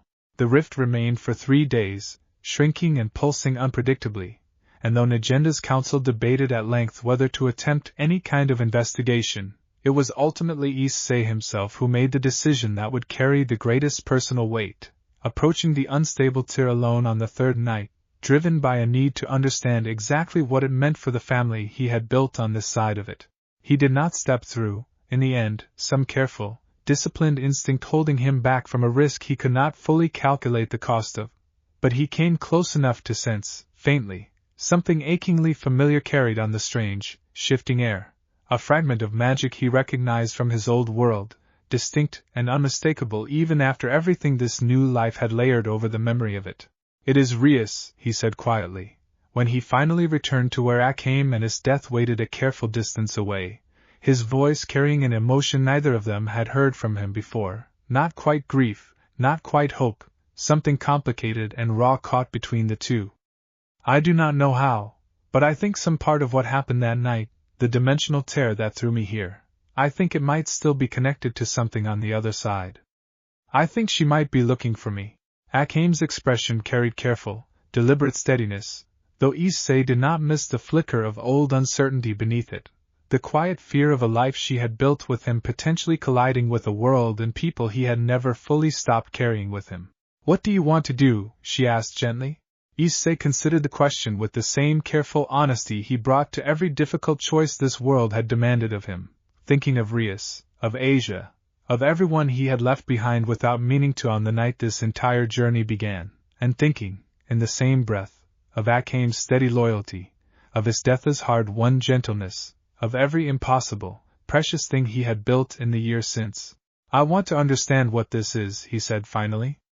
"I owe that much to the people I left behind, whether or not I ever see them again. But I am not leaving this family to chase it, Akame. Whatever this rift turns out to mean, I already know where I belong." Akame's careful composure eased at that, something grateful and relieved passing across her features, and she reached for his hand, holding it steady in the strange, shifting light of the rift still pulsing faintly above them. "Then we will face whatever it means together," she said. "The same as everything else." The rift finally closed on the fourth night, collapsing in on itself with a soft, final shudder that left the clearing eerily quiet in its absence, and though Issei felt a complicated, aching pang of loss at the sight of its sealing shut, some fragile, uncertain connection to his old world finally severing, he understood, standing there in the settling darkness with Akame's hand steady in his, that whatever answers the rift might have offered, the life he had chosen on this side of it remained, without question, exactly where his heart belonged. "We should tell the others what we saw," he said finally, and together they made their way back through the quiet forest toward the palace, carrying with them the strange, bittersweet knowledge that some door between his two lives had briefly, mysteriously opened, and had now, just as mysteriously, closed once more, leaving behind only the quiet, settled certainty of a choice Issei had already, fully made. The household received the news of the rift with a mixture of concern and careful, thoughtful processing that Issei found himself grateful for, none of them treating the revelation as a threat to what they had built together, but rather as one more piece of the complicated, layered history that had brought their family into being in the first place. It was Sheele, characteristically, who addressed the emotional weight of it most directly, finding Issei alone in the courtyard the following evening, his expression still carrying the quiet, unresolved ache of a door briefly opened and then closed again. "You do not have to pretend that did not affect you," she said gently, settling beside him. "Leaving an entire life behind, even when you have built something better on top of, that does not simply stop mattering because time has passed." "I do not think I ever properly grieved it," Issei admitted. "Rias, the others, everyone I left behind that night without ever getting the chance to say goodbye. I built this whole life so quickly, out of necessity as much as choice, that I do not know if I ever let myself feel the loss of what came before it." Sheele considered that with her usual quiet thoughtfulness. "Grief does not require you to regret what you built afterward," she said. "You are allowed to miss what you lost, and still be completely certain you belong exactly where you are now. Those two things are not in competition with each other, whatever it might feel like some nights."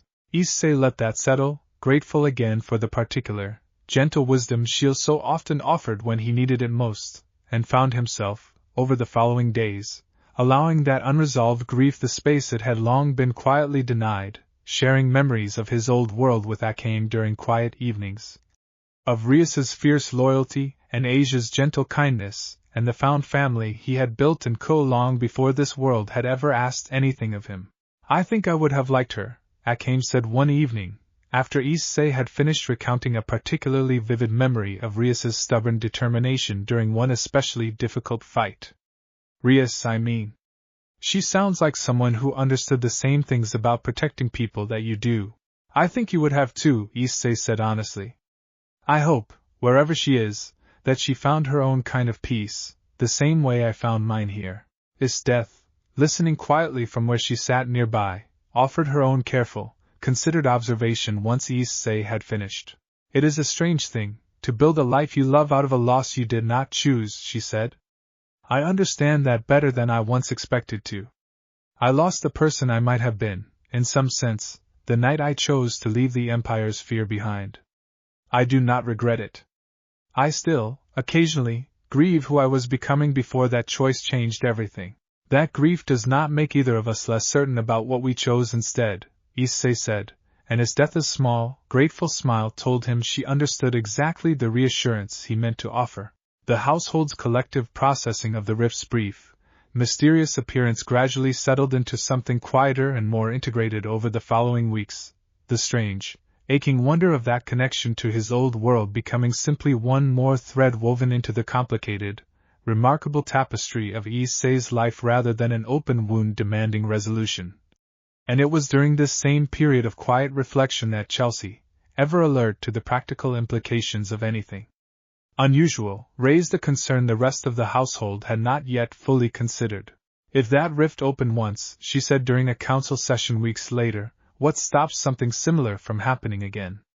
Or worse, what if whatever caused it leaves lingering effects on this side? I do not think we should assume this is simply finished just because the light closed."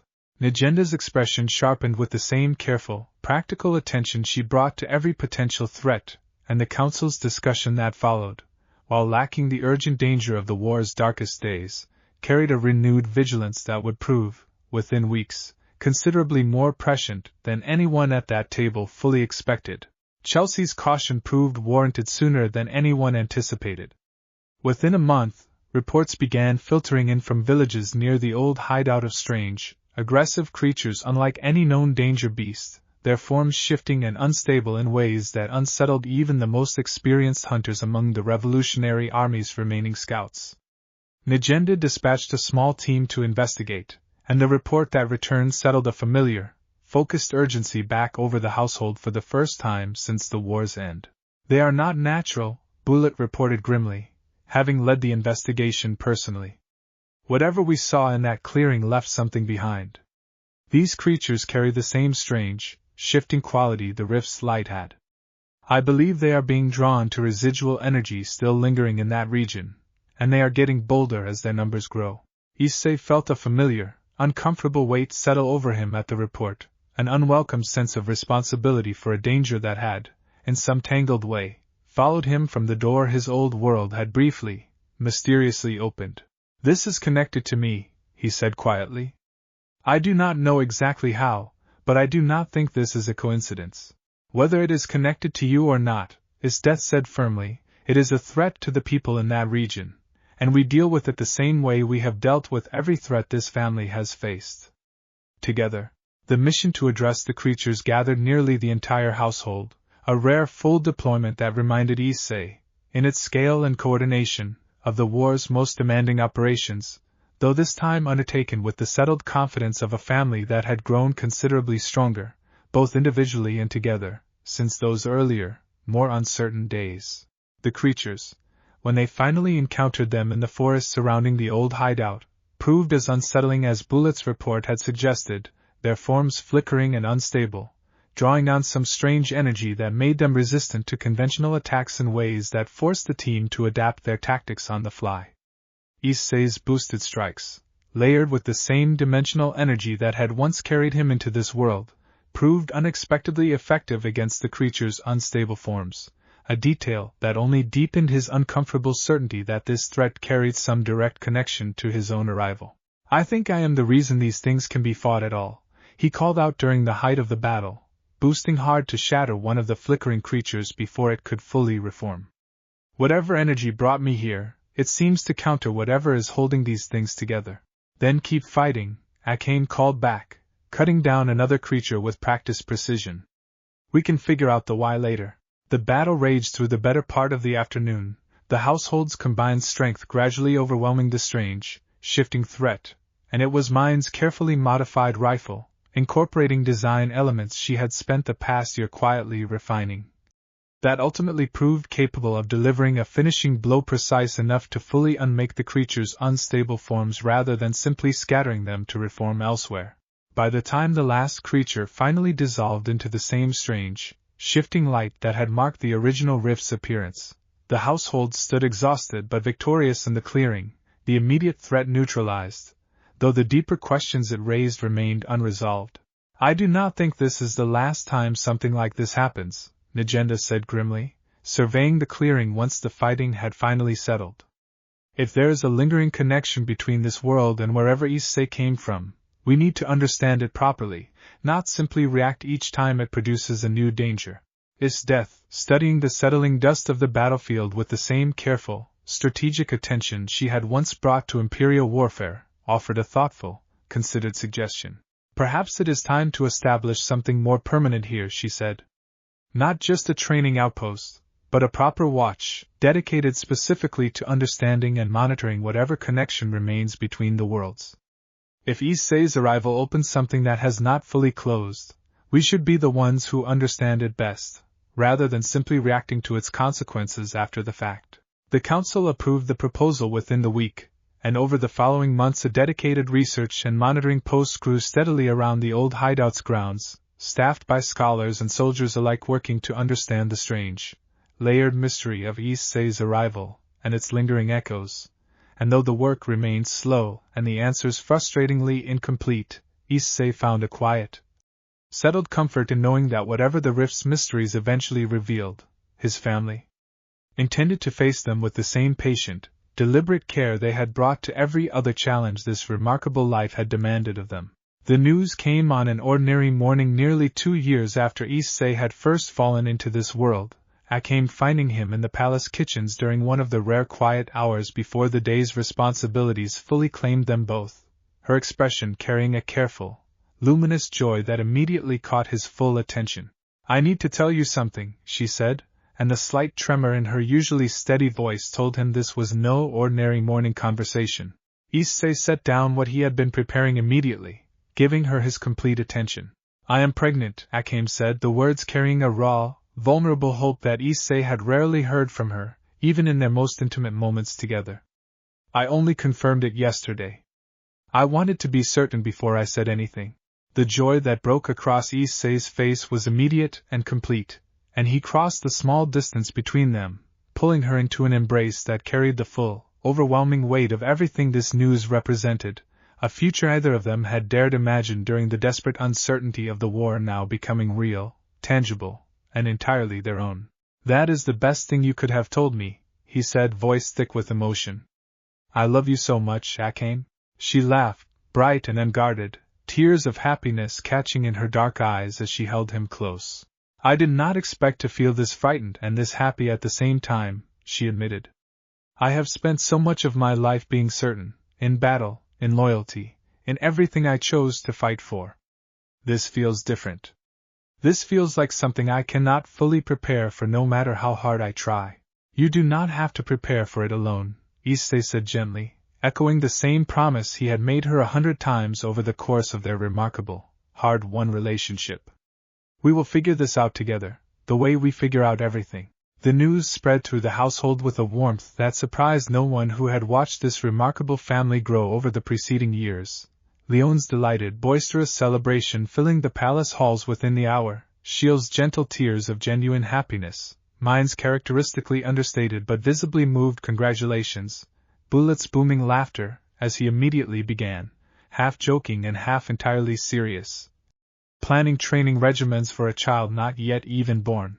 Esdeath, finding a quiet moment alone with Akame later that same day, offered her own careful, considered words, the two women having built, over the preceding years, a friendship neither of them could have predicted during the war's darkest days. "I am happy for you," she said sincerely. "Genuinely. I find myself, watching this news settle over the household, considering something I never once believed I would want for myself." Akame studied her carefully, understanding immediately the vulnerable weight behind the admission. "You could have this too," she said gently. "If you want it. Nobody in this family would think any less of you for wanting the same kind of future I am building now." "I know," Esdeath said quietly. "I think that is precisely why I am finally willing to consider it. For most of my life, wanting something gentle felt like admitting weakness. I do not believe that anymore. I have you, and this family, to thank for that." The conversation that followed, careful and honest in the way that had come to define every significant exchange within this remarkable household, planted a seed that would, over the following months, grow into its own quiet, hopeful conversation between Esdeath and Issei, one that unfolded with the same patient, deliberate care that had defined every step of their relationship since that first fraught encounter in a frozen forest clearing. As the months passed and Akame's pregnancy progressed, the household settled into a new, gentle rhythm built around anticipation and careful preparation. The palace's east wing gradually transformed into a nursery decorated with the same simple, meaningful care that had defined every significant milestone this family had built together, and Issei, watching Akame's careful, radiant happiness deepen with each passing week, understood with complete and grateful certainty that whatever the future still held, this quiet, joyful chapter of building a family together stood among the most precious victories his entire remarkable journey had yet produced. The conversation Akame had gently encouraged took root slowly over the following months, Esdeath approaching the subject with the same careful, deliberate consideration she brought to every significant decision in her life, and it was on a quiet evening several weeks into Akame's pregnancy that she finally raised it directly with Issei, the two of them alone on the same balcony where she had first offered him her fragile, hopeful confession years earlier. "I have been thinking about what Akame said," she began, her usual composed confidence carrying an unfamiliar vulnerability. "About wanting a family of my own, in the way she is building one now." Issei turned to face her fully, giving her his complete, patient attention the way he always did when she chose to share something this significant. "What have you decided?" he asked gently. "I do not know if decided is the right word yet," Esdeath admitted. "I know that I want it. I am less certain I know how to want it without the old fear creeping back in, the belief that wanting something gentle makes me weak, that a child raised by someone with my history could only inherit the same fear and violence that shaped me. I do not want to pass that forward, Issei. I want to be certain I have actually become someone capable of raising a child in warmth rather than fear before I ask for that responsibility. Issei considered her words carefully, understanding the depth of self-reflection behind them, and reached for her hand, holding it steady in the quiet evening air.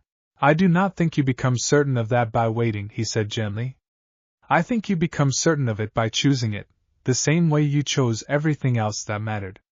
You have spent years now proving, every single day, that the person you were during the war is not the only person you are capable of being. I have watched you teach soldiers without a trace of the fear you once ruled through. I have watched you build genuine friendships with people you once considered enemies.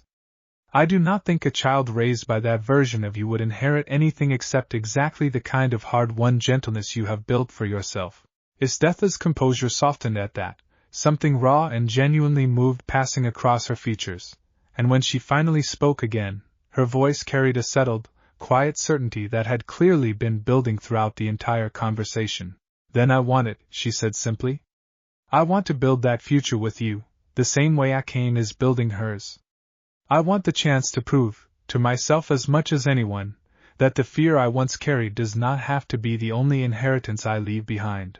Issei pulled her close, holding her with the same steady, unwavering care he had offered since the very first night she had shown him genuine vulnerability, and the promise they made to each other that evening, quiet and unhurried, marked the beginning of another chapter in the remarkable, ever-growing family they had built together. One more piece of the future either of them could have imagined during the desperate uncertainty of the war that had first brought them into each other's lives.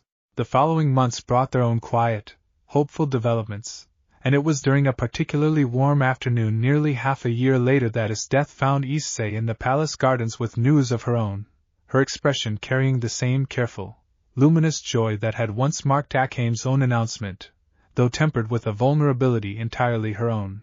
I am going to be a mother, she said, the words carrying a wonder that spoke to exactly how far she had traveled from the woman who once believed strength and gentleness could never coexist within the same person. Issei's answering joy was immediate and complete, and as he pulled her into a careful, grateful embrace, he felt, once again, the full, remarkable weight of everything this improbable family had built together, a testament to the simple, enduring truth that had carried them through every impossible challenge since that very first night in the rain. That the things worth having in this life were never simply given. They were built, deliberately and with great care, by people willing to choose each other, and the future they wanted to share, again and again, no matter how frightening or unfamiliar that choice sometimes felt. Akame's daughter arrived on a clear winter morning, the palace halls filled with a nervous, joyful energy that Issei would remember, for the rest of his life, as one of the most terrifying and wonderful days of his entire remarkable journey. He stayed beside Akame through every difficult hour of her labor, her hand gripping his with the same fierce strength that had once carried her through countless battles, and when the small, healing cry finally filled the room, Issei felt an overwhelming rush of love unlike anything he had experienced in either of the two worlds he had called home. She has your eyes, Akame said softly, exhausted but radiant as she held their daughter for the first time, and Issei, looking down at the small, perfect face that somehow carried echoes of them both, felt tears he made no effort to hide. They named her Hyoudou, a name Akame had chosen carefully for its meaning of enduring strength and quiet beauty, and the household celebration of her arrival stretched across the following days with a joy that rivaled even the wedding itself, every member of the family finding their own way to welcome the newest addition into the remarkable, ever-growing story they had all built together. Leone declared herself the child's unofficial protector against any future danger, a claim Bullet immediately and enthusiastically seconded. Sheele spent hours simply holding the infant with quiet, tender care, humming the same tuneless melody she had once kept private, no longer bothering to stop when others listened. Mine, despite her characteristic protests about not being particularly maternal, was discovered more than once quietly rocking the sleeping infant during the household's quieter evening hours. Esdeath's own daughter arrived nearly 7 months later, in the warm, gentle days of early summer, and the labor, though difficult, unfolded with the same fierce determination Esdeath had once brought to every battle she had ever fought, Issei at her side through every moment, offering the same steady, unwavering support he had given Akame months earlier. I did not know it was possible to feel this much all at once, Esdeath admitted afterward, holding her daughter with a careful, wondering tenderness that would have seemed impossible from the woman who had once frozen entire battalions without hesitation. I spent my whole life believing strength meant not feeling this vulnerable. I understand now how wrong I was. They named her Yuki, in quiet honor of the frost that had once defined Esdeath's fearsome reputation, transformed now into something gentler, a name meant to carry forward the beauty of her mother's true nature rather than the fear that had once obscured it.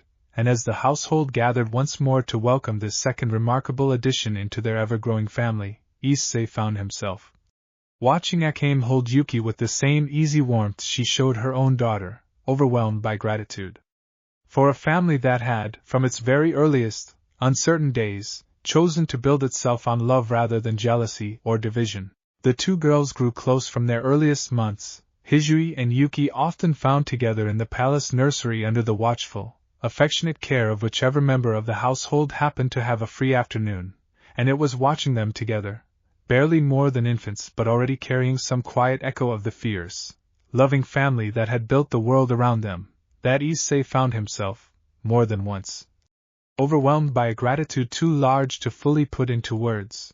I keep thinking about the man who woke up alone in the mud outside a burning village, he told Akame one evening, watching both girls sleep peacefully in the same nursery, Yuki's small hand curled loosely around one of Hisui's fingers even in sleep. He had no idea any of this was waiting for him. Akame leaned into him, watching the same peaceful scene with quiet, contented warmth. I do not think any of us knew what was waiting, she said softly. That is what makes it worth everything we went through to find it. They stood together a long while in the quiet nursery, watching over the newest, most precious pieces of the remarkable family they had built, and Issei, feeling the full, settled weight of everything this improbable journey had given him, understood with complete certainty that whatever challenges the future still held, this family, grown now beyond anything he could have imagined during those first uncertain days, would face them all exactly the way they had faced everything else. Together, and with a love that had only continued growing stronger with every single year. The research outpost established at the site of the original rift had, over the preceding years, grown into a genuine center of careful study, scholars and soldiers alike working patiently to understand the strange, layered mystery of Issei's arrival and the occasional, unpredictable echoes it continued to produce throughout the surrounding region. It was during Hisui's third year, long after the household had settled into the comfortable, joyful rhythm of raising two young daughters alongside the ongoing work of governance, that the outpost's chief researcher, an elderly scholar named Asen who had devoted years to the project, requested an urgent audience with the full council. We believe we have finally identified the source of the rift's continued instability, he reported, spreading detailed notes and diagrams across the council table with the careful precision of someone who had waited a long time to deliver this particular news. It is not simply a residual echo, as we once assumed. There is a concentration of dimensional energy still gathered beneath the original site, growing steadily denser over these past years. We believe, if left unaddressed, it will eventually reach a threshold capable of tearing open a considerably larger and more permanent breach than the one that first brought Issei to this world. The council chamber fell into a heavy, focused silence at that, and Issei, feeling the old, familiar weight of responsibility settle over him once more, leaned forward with careful attention. What happens if that breach opens fully, he asked. We do not know with certainty, Asen admitted. But given the unstable creatures the smaller echoes have already produced, we believe a full breach could release something considerably more dangerous, potentially drawing through far more than isolated fragments of energy. It could represent a genuine threat to the entire region, possibly the entire empire, if it is allowed to develop unchecked.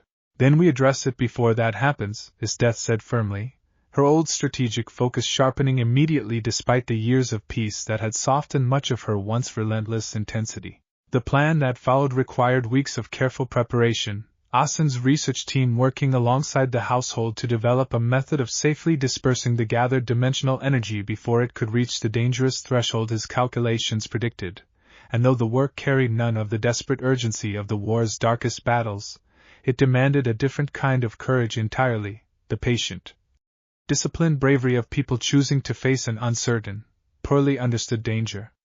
For the sake of a peace they had worked far too hard to see threatened now. The day the dispersal attempt finally began, the full household gathered once more at the site of the original rift, the old hideout's grounds transformed almost unrecognizably over the years into the outpost's careful, methodical research facility, and Issei, standing at the center of the operation exactly as Asen's calculations required given his unique connection to the original breach, felt an echo of the same uncertain fear that had once carried him into this world in the first place. Whatever happens, Akame said, standing close beside him with Hijri held carefully in her arms, their daughter watching the strange, gathering energy with wide, curious eyes too young to fully understand the danger, we face it together. The same as always. The dispersal process itself proved more demanding than anyone had fully anticipated, the concentrated dimensional energy resisting the careful, methodical release Asen's research had designed, and it was ultimately Issei's own boosted strength, channeled with careful precision under the research team's guidance, that finally provided the catalyst needed to safely unravel the gathered energy, the strange, shifting light dispersing gradually into the surrounding forest until, after nearly an hour of tense, careful work, the site finally settled into a stillness it had not known in years. "It is done," Asen announced finally, studying his instruments with visible, relieved satisfaction. "The concentration has fully dispersed. Barring some entirely new source of dimensional disturbance, I do not believe this site poses any further threat." The household's collective relief was immediate and profound, and as the research team began the careful work of confirming Asen's findings, Issei found himself gathered once more with his family in the quiet clearing, the same clearing where his entire remarkable journey in this world had, in its own strange way, both begun and, in this moment, finally reached a kind of settled, complete resolution. "I think that might be the last echo of my old life that this world has left to offer," he said quietly, watching the peaceful, ordinary forest settle back into stillness around them. Akame studied him carefully, understanding the complicated weight behind the observation. "Does that make you sad?" she asked gently. Issei considered the question honestly, thinking of Rias and Asia and everyone he had left behind, of the strange, winding path that had carried him from that world into this one, and finally, settling his gaze on Akame, on Hijri's curious, sleepy face, on Esdeath standing close beside them with Yuki held gently in her arms, on the whole remarkable family gathered around him in this quiet clearing. "No," he said finally, and meant it completely. "I think it just means I finally get to stop wondering what that old life still wants from me, and simply focus on everything this one still has left to give." The years of peace that followed the rift's final dispersal brought their own quiet, meaningful developments to every member of the household, each of them finding, in their own way, the particular shape of happiness this hard-won future had made possible. It was Leone, characteristically, who addressed her own path most directly, finding Issei alone in the courtyard one evening not long after Yuki's first birthday. Her usual easy grin softened into something more thoughtful. "I have been thinking about what I want, out of all of this," she said, settling beside him with unusual gravity. "Watching Akame and Esdeath build their families, it made me think about what I actually want for myself. And I do not think it is the same thing, exactly." Issei gave her his complete attention, understanding the significance of the admission. "What do you want?" he asked gently. "I do not think I want children, not the way they have chosen to," Leone admitted. "I love Hijri and Yuki more than I could ever properly explain. I just do not feel that same pull toward it myself. What I want is exactly this, actually. Being part of this family, loving you, loving everyone in this ridiculous, wonderful household, without needing to build anything more traditional on top of it to make that love feel legitimate. That is completely enough," Issei said firmly, taking her hand. "You do not owe anyone a particular shape for what this means to you, Leone. What we have is exactly as real and exactly as valuable as anything Akame or Esdeath have built. I love you precisely as you are, wanting exactly what you want." Leone's expression softened into something genuinely moved, and when she leaned into him, resting her head against his shoulder with the same easy, comfortable affection that had defined their relationship since its earliest days, Issei felt the quiet, settled warmth of a love that needed no further justification than the simple, enduring fact of its own existence. I think I want to keep doing what I am already doing, she said eventually. The community work, looking out for people who remind me of who we all used to be, before this family gave us something better. I think that is its own kind of family building, even if it does not look like what Akame and Esdeath chose. It is exactly that, Issei agreed. And it matters just as much. Mine's own path unfolded with a different, but equally meaningful clarity over those same years, her workshop growing steadily from a personal project into a genuine center of innovation. Weapons and defensive technology developed there, eventually finding their way throughout the Empire's rebuilding military and civilian infrastructure alike. And it was during the opening ceremony for what had become a formal engineering academy, built around the foundation of her years of careful, dedicated work, that Mine finally allowed herself to fully acknowledge how far she had traveled from the guarded, uncertain girl who had once believed her worth began and ended with what her weapon could do for other people. I did not think I would ever build something people admired for reasons that had nothing to do with combat, she admitted to Issei during a quiet moment away from the ceremony's crowd. I spent so long believing Pumpkin was the only thing that made me valuable. This feels different. This feels like something that is entirely, completely mine. It is entirely yours, Issei said, pride evident in his voice. You built this, mine. Every bit of it. Mine's smile carried a quiet, hard-won confidence that Issei had watched grow steadily over years of patient trust and genuine partnership. And when she reached for his hand, holding it a long moment amid the celebratory noise of the Academy's opening, the gesture carried the same simple, understated devotion that had defined her place in this remarkable family since that first reluctant reconnaissance mission so many years earlier. I do not need grand declarations, she said quietly. I never have.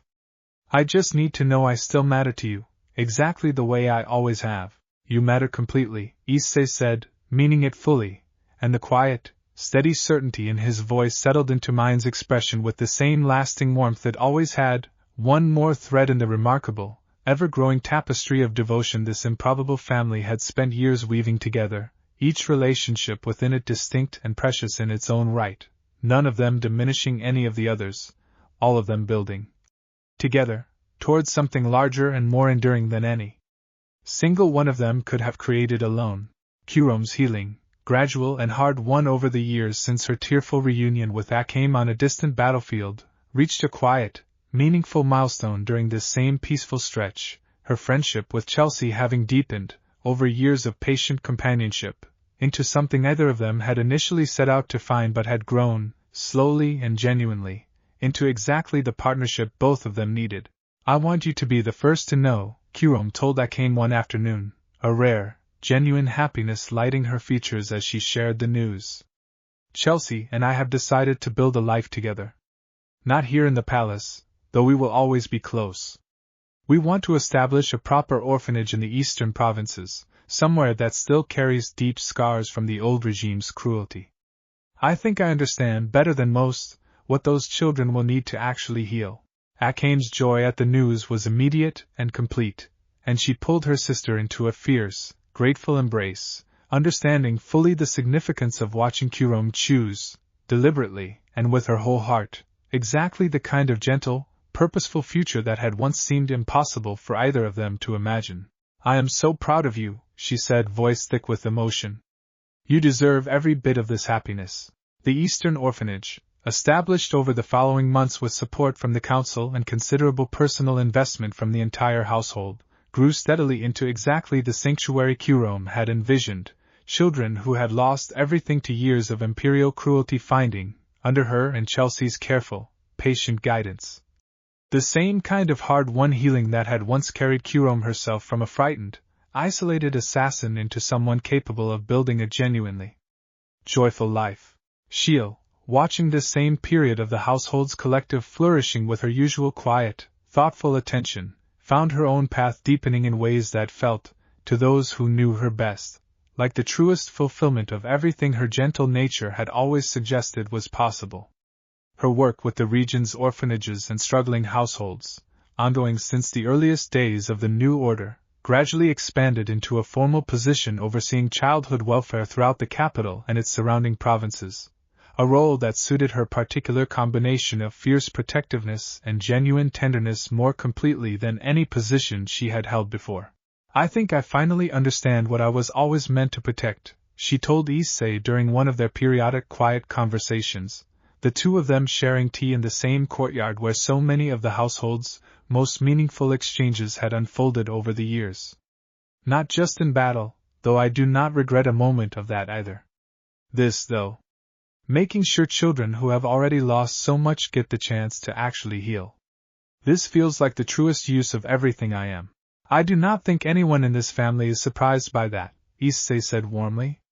"You have always understood, better than almost anyone, exactly what was worth protecting and why." Sheele's smile carried the same soft, genuine warmth that had first drawn Issei's attention during their very earliest days together in the market, back when he had still been learning the particular shape of every member of this remarkable household, and as the years continued unfolding, each of them finding their own particular expression of the hard-won peace this improbable family had built together, Issei found himself, more and more often, simply grateful to witness the full, remarkable scope of everything they had all become, not despite the war that had first brought them together, but because of the deliberate, patient choices each of them had continued making, year after year, to build something worth having out of the ashes of everything that had come before.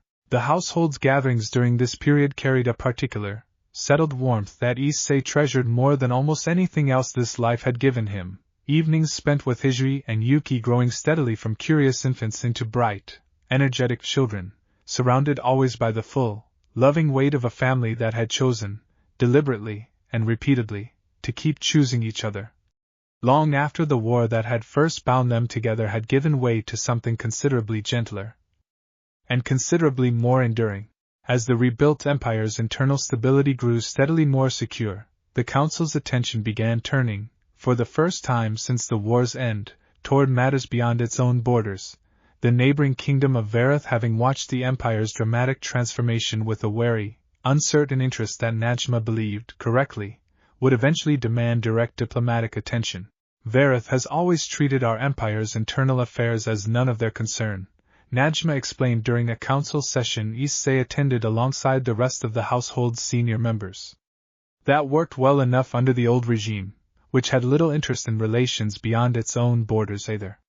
But a stable, prosperous empire changes the calculations of every neighboring power. Some will see opportunity in that. Others will see threat. We need to establish clear, honest relations before either interpretation takes root without our influence."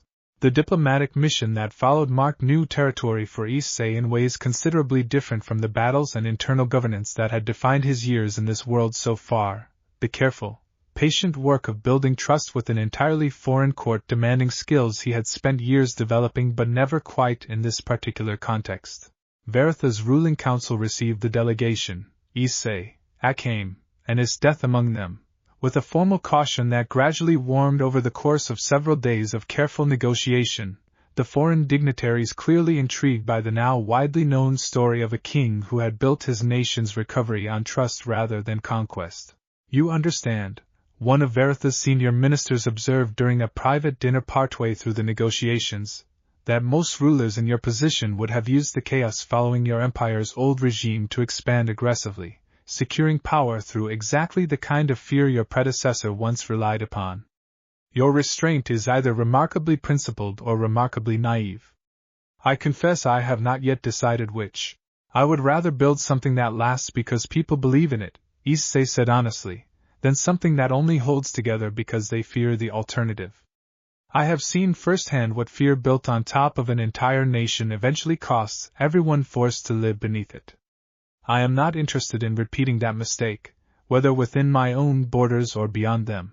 The minister studied him for a long, considering moment, and Esdeath, seated nearby with the same careful, strategic attention she brought to every important negotiation, offered her own quiet observation, one that carried particular weight given her own well-known history. "I once believed strength meant taking whatever you were capable of taking," she said. "I built an entire reputation on exactly that philosophy. I abandoned it because I came to understand it produces only fear, never genuine loyalty, and fear is considerably less stable a foundation than most rulers assume. Verith would do well to trust that our restraint comes from hard-won understanding, not naivety. The negotiations concluded, after nearly 2 weeks of careful, patient discussion, in a formal treaty establishing trade routes, mutual defense agreements, and a framework for peaceful resolution of future disputes that both nations' councils ultimately ratified with genuine, if cautious, optimism, and as the delegation made its way back toward the capital, Issei found himself reflecting on how considerably this particular victory differed from every battle he had fought since first falling into this world.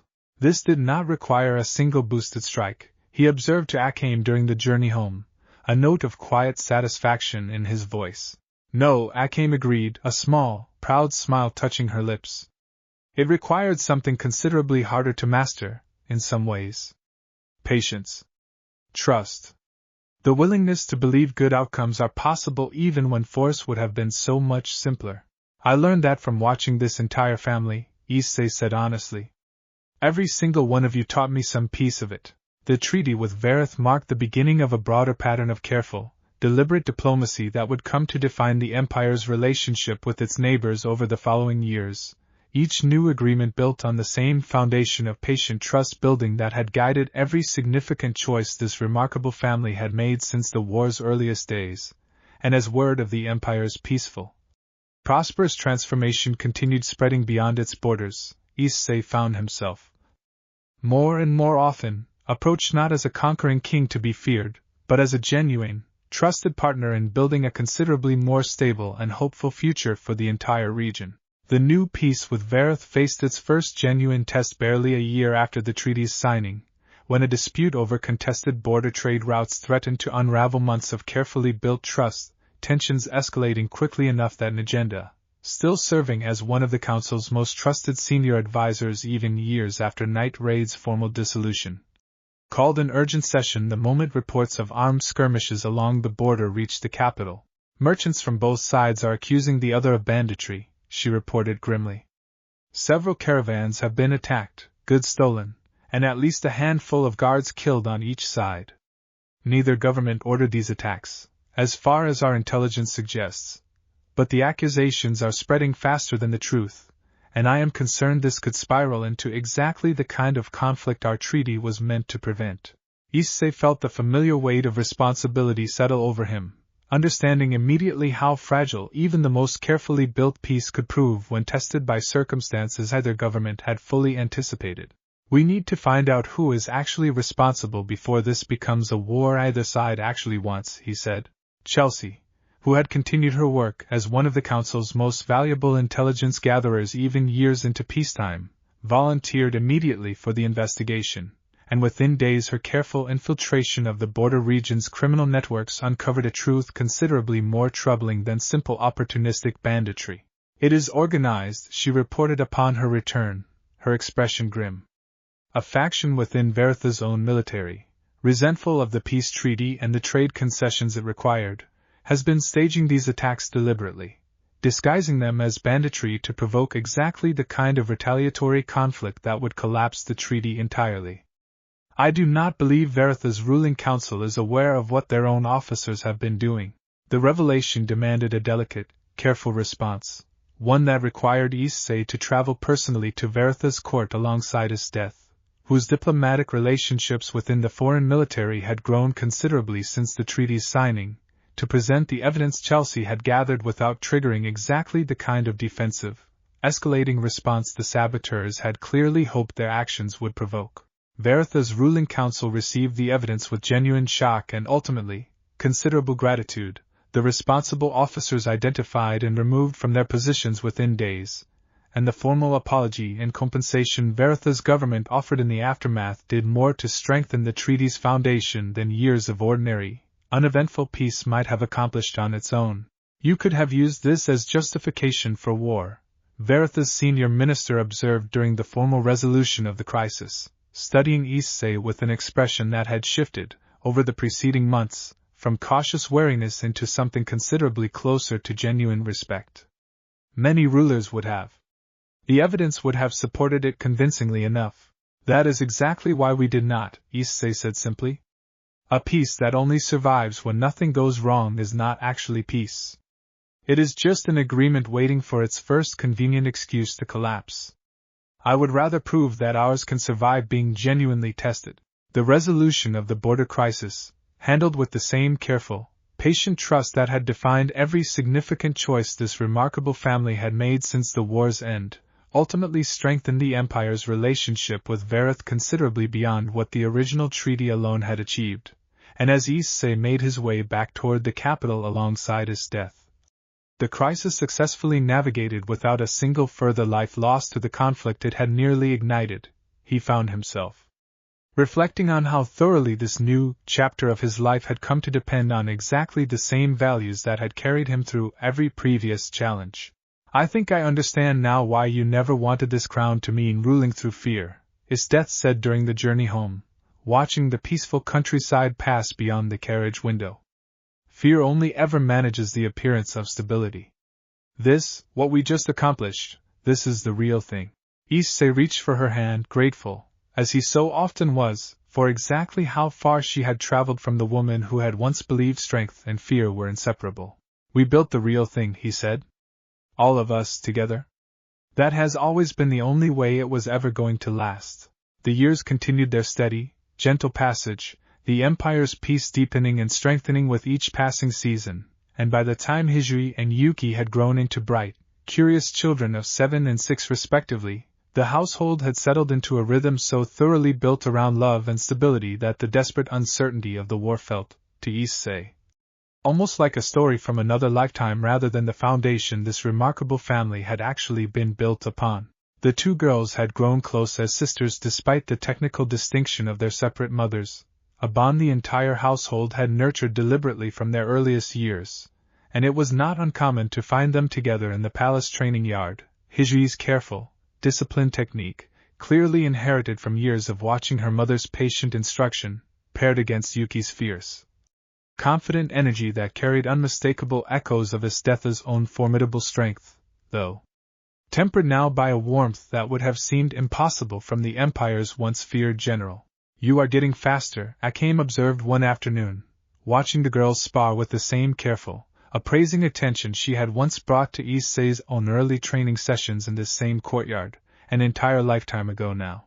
Yuki says I have to be, if I want to keep up with her, Hijui reported, slightly out of breath but grinning with the particular satisfaction of a child who genuinely loved the challenge rather than resenting it. That is because you are both going to be considerably stronger than either of your mothers ever were, Esdeath said, joining Akame at the edge of the courtyard with the same quiet pride that had come to define her approach to motherhood, a gentleness that still occasionally caught Issei off guard given how completely it contrasted with the woman he had first encountered in a rain-soaked forest so many years earlier. Issei watched the scene unfold with a warmth that had only deepened over the years, understanding fully how thoroughly his life had transformed from the uncertain, disoriented arrival that had first defined his presence in this world into something built, layer upon careful layer, out of exactly the kind of deliberate, patient love this entire family continued choosing to offer each other, day after day, year after year. It was during this same period that Jerome and Chelsea's orphanage in the eastern provinces reached its own significant milestone, the facility having grown, over the years, from a single modest building into a genuine sanctuary that had, by that point, helped dozens of children rebuild lives shattered by the old regime's cruelty, and the household made the journey east together to celebrate the occasion. Hijui and Yuki delighting in the chance to play alongside children their own age who had, in their own way, found the same kind of hard-won healing this remarkable family had built for themselves. I did not think I would ever get to see something like this, Jerome admitted to Akame, watching the children play together in the orphanage's carefully tended garden, the same fragile, grateful wonder in her voice that had marked her earliest days of reconciliation with her sister so many years earlier. A whole life built on something other than fear and survival. I owe all of you more than I could ever properly repay. You do not owe us anything, Akame said gently. You built this yourself, Jerome. We only ever gave you the chance to discover you were capable of it. The orphanage's continued growth, alongside the steady flourishing of every other thread this remarkable family had woven throughout the Empire over the preceding years, Mines Engineering Academy training a new generation of skilled craftspeople, Sheele's childhood welfare programs reaching every corner of the rebuilding nation. Leone's community networks continuing to catch and support anyone the new order's rapid transformation had left behind, stood as living testament to exactly the kind of future Issei had once promised Najma, back during their very first meeting, that he intended to help build. Not a kingdom ruled through fear or conquest, but one built, deliberately and patiently, on the accumulated weight of thousands of small, genuine choices to trust and protect and heal, each one adding its own quiet thread to a tapestry considerably larger and more enduring than any single victory or battle could ever have produced alone. As the sun set over the orphanage garden that evening, the household gathered together amid the joyful noise of children who had, against every reasonable expectation, found genuine safety and belonging in a world that had once offered them nothing but cruelty.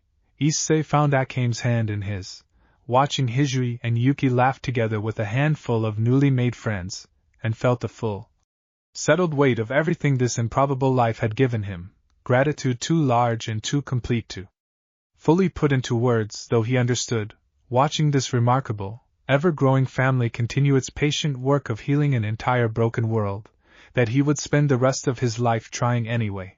In the quieter hours following the anniversary gathering, once most of the household had drifted towards sleep or the comfortable, familiar rhythms of an ordinary evening at home, Issei found himself walking the palace grounds alongside Bullet, the two of them falling into the same easy, companionable silence that had defined their friendship since those very first training sessions in a courtyard that felt, now, like it belonged to an entirely different lifetime. "You have grown a great deal, brother," Bullet observed, his booming voice softened into something more reflective than usual. "I remember a young man who fought like every strike had to make up for everything he did not yet understand about this world. I do not see that same desperation in you anymore." "I do not feel it anymore," Issei admitted. "Not the way I used to. I think I spent so long believing I had to prove I belonged here, to Night Raid, to this world, to all of you, that I never quite let myself relax into simply being part of something instead of constantly earning my place in it." Bullet's laugh was warm and genuine, clapping a heavy hand on Issei's shoulder with the same steady affection he had offered since the very earliest days of their friendship. "That is what family actually feels like, once you finally trust it," he said. "I remember learning that same lesson myself, a long time before you fell out of that sky and gave this particular family its strangest and most wonderful addition." He paused, studying Issei with unusual seriousness. "I want you to know, whatever the years ahead still bring, I do not regret a single day of choosing to stand beside you. Not the desperate ones during the war, and certainly not these peaceful ones now." "Neither do I," Issei said, meaning it completely, and the two men continued their walk in comfortable silence, the palace grounds quiet and peaceful beneath the same star-scattered sky that had witnessed so much of this remarkable family's story. Lubbock joined them partway through the walk, his familiar notebook tucked, as always, beneath one arm, though Issei noted, with quiet warmth, that the careful, guarded way Lubbock had once protected its contents had softened considerably over the years, the notebook now as likely to be shared openly with the rest of the household as kept entirely private. "I have been keeping a different kind of record lately," Lubbock admitted, when Issei asked after it. "Not just names of who we have lost. Now I write down the good days too.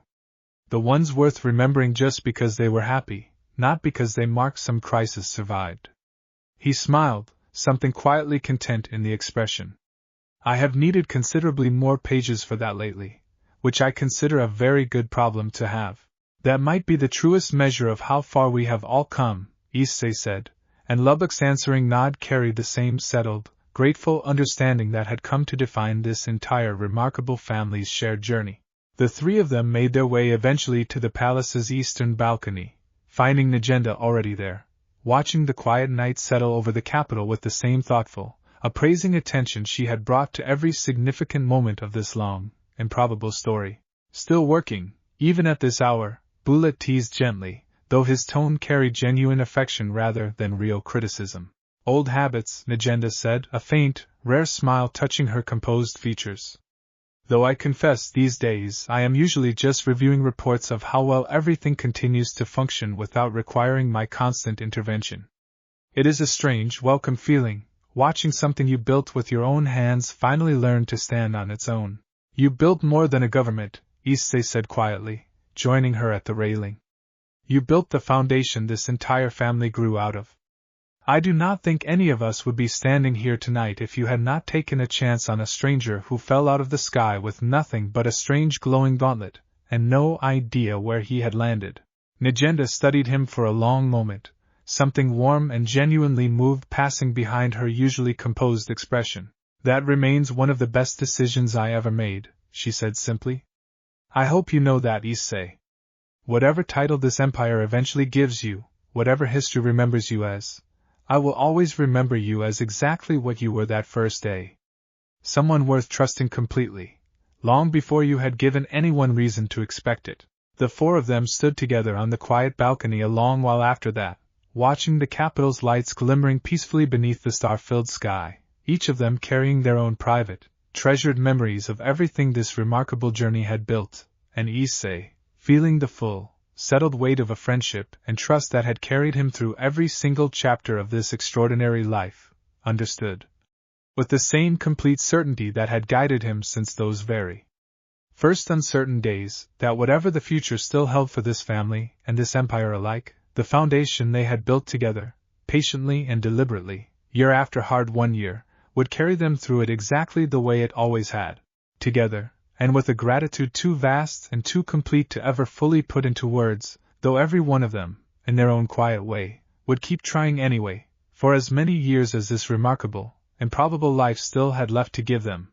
On the anniversary of the day Issei had first woken up alone in the mud outside a burning village, now nearly a decade past, the household gathered at the same rooftop overlooking the old hideout's grounds where so much of this remarkable journey had first taken root, a tradition they had quietly maintained every year since the war's end, a small, private ritual of gratitude that belonged entirely to the family who had built this extraordinary life together. The old hideout itself had transformed almost beyond recognition over the years, its half-collapsed manor rebuilt and expanded into the thriving research and training outpost it had become. But the rooftop where Akame had once found him during those first uncertain weeks remained deliberately, carefully preserved exactly as it had always been, weathered stone and quiet.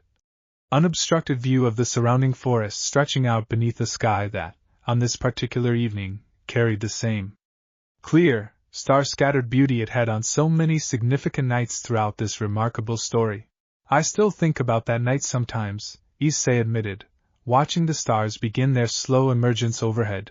Akame settled comfortably against his side, Esdeath close on his other side, the rest of the family gathered nearby in the easy, comfortable warmth that had come to define every one of their shared evenings. Waking up in that mud, not knowing where I was or what I had lost. I could not have imagined, not in my wildest hopes, that it would lead to any of this. None of us could have, Nagenda said, her voice carrying the same warm, understated affection she had offered this family since its very earliest, uncertain days. I offered a stranger a place in Night Raid because Akame vouched for him, and because I was desperate enough for allies that I did not have the luxury of being cautious. I did not imagine I was gaining a family this remarkable, let alone an entire empire's future. Bullet's laughter rumbled warm and genuine at that, and around the circle the rest of the household added their own memories. Leone recalling her first teasing introduction, mine reluctantly admitting how quickly her guarded reserve had crumbled once she understood exactly what kind of person Issei actually was, Sheele's gentle recollection of their quiet market conversation. Lubbock's characteristically understated observation that he had known, from the very first week, that this particular stranger was going to change everything about the family he had spent years quietly grieving and rebuilding around. Jerome and Chelsea, visiting from the Eastern Orphanage for this particular anniversary, added their own grateful reflections, and even Hijri and Yuki, old enough now to understand at least the broad shape of the remarkable story that had brought their family into being, listened with the same wide-eyed fascination they always brought to these annual retellings, delighting in hearing, once again, exactly how their parents had built the improbable, loving world they had been fortunate enough to be born into. Tell the ending again, Yuki requested, as she always did during these anniversary gatherings, settling more comfortably against Esdeath's side. Esdeath's answering smile carried a warmth that would have seemed entirely impossible from the woman she had once been, and she pulled her daughter close, beginning the familiar, cherished retelling with the same careful, loving details she always brought to it. "There is no ending," she said gently. "That is the whole point of the story, little one. We are still building it, every single day, all of us together. That is what makes it the best kind of story there is." The gathering continued long into the night, warm laughter and quiet, treasured memory mixing easily beneath a sky full of stars, and Issei, sitting at the center of everyone who had chosen, deliberately and repeatedly across nearly a decade of hard-won peace, to build this remarkable, improbable life alongside him, felt the same settled, complete gratitude that had carried him through every single year since that first uncertain fall from one world into another. He thought, as he often did during these quiet, treasured moments, of everything this journey had asked of him, the battles fought and the trust patiently earned, the family built one deliberate choice at a time out of the ashes of a war that could so easily have destroyed everyone he had come to love instead of bringing them together. He thought of Rias and Asia and the life he had left behind without ever choosing to, and felt, even now, a quiet, gentle gratitude for that first world too, understanding fully that it had shaped him into exactly the person capable of building everything he had found in this one. And as the stars wheeled slowly overhead, and his family's warm, easy laughter continued filling the quiet night around him, Issei Hyoudou understood, with the same complete and grateful certainty that had carried him through every impossible chapter of this extraordinary life, that whatever the future still held, however many years still stretched ahead waiting to be built, he would face every single one of them exactly the way he had faced everything since that first rain-soaked night in a burning village, together, and without a single doubt that it had all, every impossible, improbable step of it, been worth the journey. 5 more years passed with the same patient, steady grace that had come to define this remarkable family's hard-won peace, and by the time Hijui turned 12 and Yuki 11, the empire Issei had helped rebuild from the ashes of decades of cruelty had grown into something genuinely, remarkably stable, a nation whose neighboring kingdoms increasingly looked toward its example of governance built on trust rather than fear. It was not, however, a peace entirely free of new challenges. Najma, now elderly but still sharp as ever in her advisory role to the council, called a meeting one autumn morning that carried a gravity Issei had not felt from her in years. "There is a faction calling itself the Restoration Circle," she reported, spreading intelligence gathered over recent months across the familiar council table. "Descendants and former sympathizers of the old regime's nobility, mostly children and grandchildren of those who lost everything when the Prime Minister fell. They have spent years quietly rebuilding wealth and influence, and recent intelligence suggests they intend to use it to destabilize the council from within rather than through open rebellion.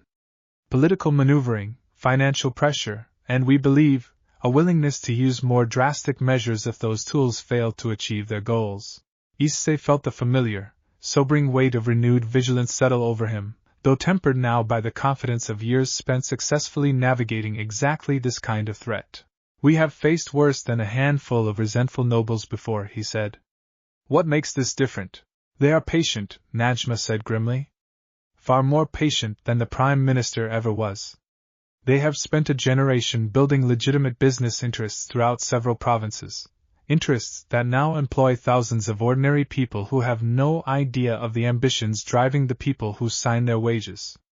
If we move against them carelessly, we risk destabilizing livelihoods that have nothing to do with this conspiracy, which is precisely the outcome they are counting on us wanting to avoid." The council's discussion that followed stretched long into the afternoon, the challenge demanding a delicacy considerably different from the direct battles that had once defined Issei's approach to danger, and it was Esdeath, drawing on years of experience navigating exactly this kind of layered political threat since her own defection, who ultimately proposed the strategy the council settled upon. "We do not move against the circle directly, not yet," she said. "We investigate quietly, identify precisely which of their business interests are legitimate, and which exist purely to fund their ambitions, and we give the ordinary people caught up in their operations every opportunity to transition into positions that do not depend on the circle's continued influence. When we finally do move, we want it to be surgical, not a blunt instrument that punishes people who never chose to be part of this at all. The council approved the approach unanimously, and over the following months a careful, patient investigation began, Chelsea once again proving invaluable as she infiltrated several of the circle's outer business interests, gathering evidence with the same meticulous care that had once uncovered the Prime Minister's final assassination conspiracy so many years earlier.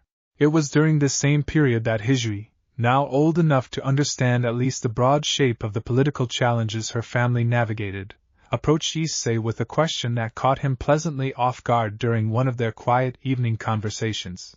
"Do you think I will have to do this someday?" she asked, watching him review reports by lamplight with the same careful attention he had brought to governance for over a decade now. "Rule the way you do, I mean. Make choices like this."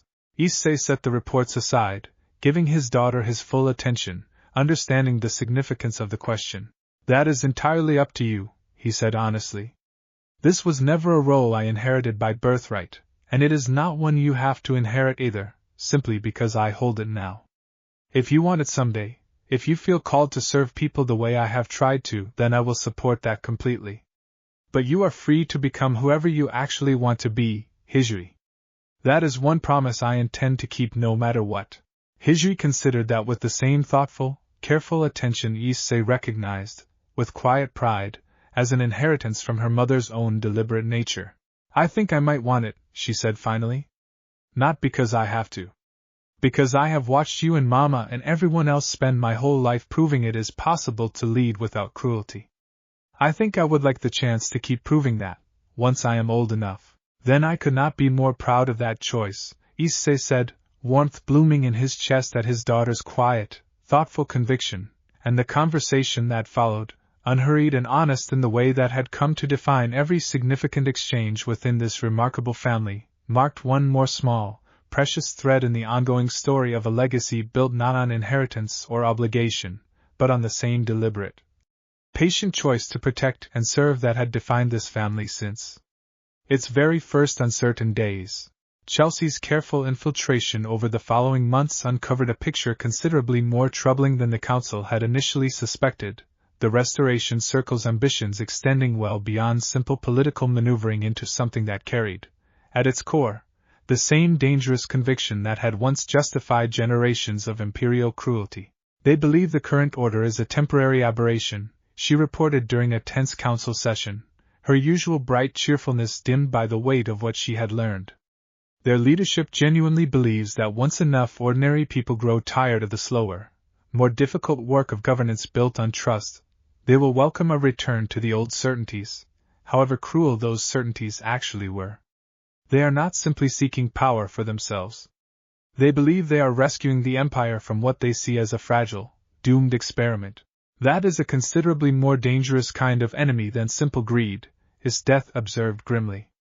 "People convinced of their own righteousness rarely surrender their ambitions easily, whatever evidence you present them with."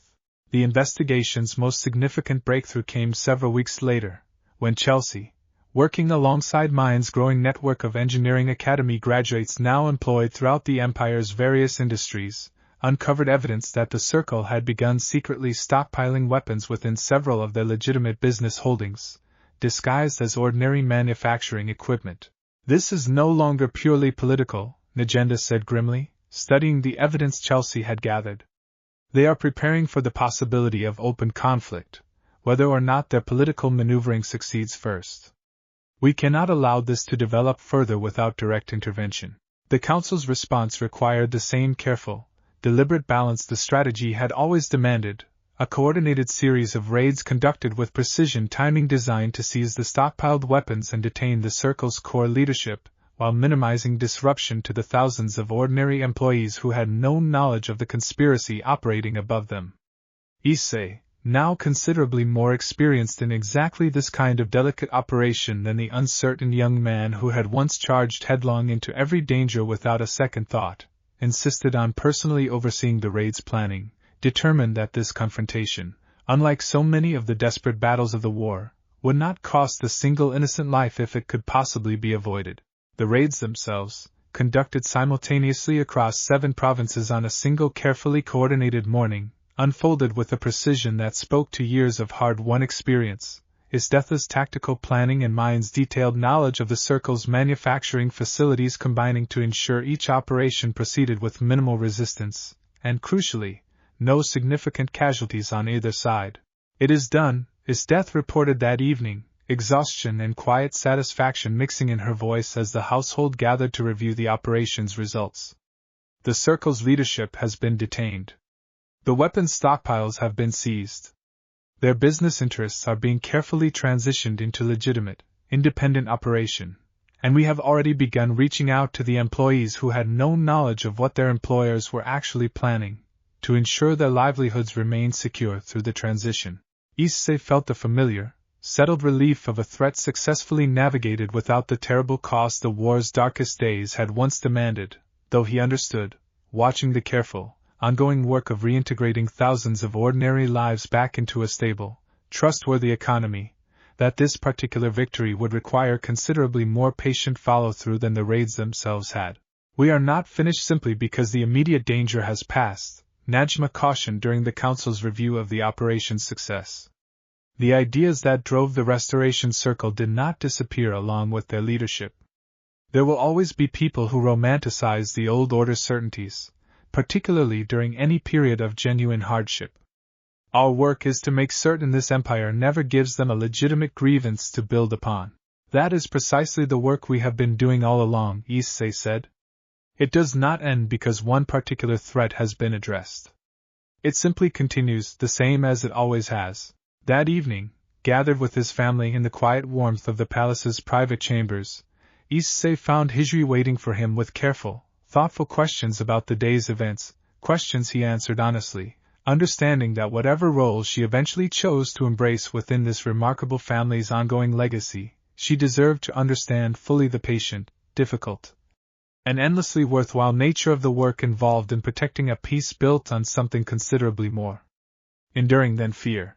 It happened nearly a year after the Restoration Circle's dismantling, on a quiet evening when the research outpost at the site of Issei's original arrival, long since settled into routine, unthreatening operation, sent an urgent message to the palace unlike anything they had reported in years. "The instability has returned," Asen's successor, a younger scholar named Farron who had trained under the elderly researcher for over a decade before finally taking over the outpost's leadership, reported breathlessly upon arriving at the palace in the middle of the night. "But it is different this time. The energy signature is not simply gathering the way it did before the last dispersal. Something is actively pushing through from the other side." Issei felt a cold, complicated shock at the words, memories of the rift's earlier, unstable appearances rushing back with a vividness that had not troubled him in years, and within the hour a small party, Issei, Akame, and Esdeath, made their way once more through the familiar forest paths toward the outpost, the same path that had carried him toward so many significant moments across the years of this remarkable journey. They arrived to find the clearing transformed, a tear in the air considerably larger and more stable than anything the region had produced since Issei's original arrival, its light pulsing with a steady, deliberate rhythm that felt, to Issei's practiced instinct, entirely different from the chaotic, unstable energy of the previous echoes.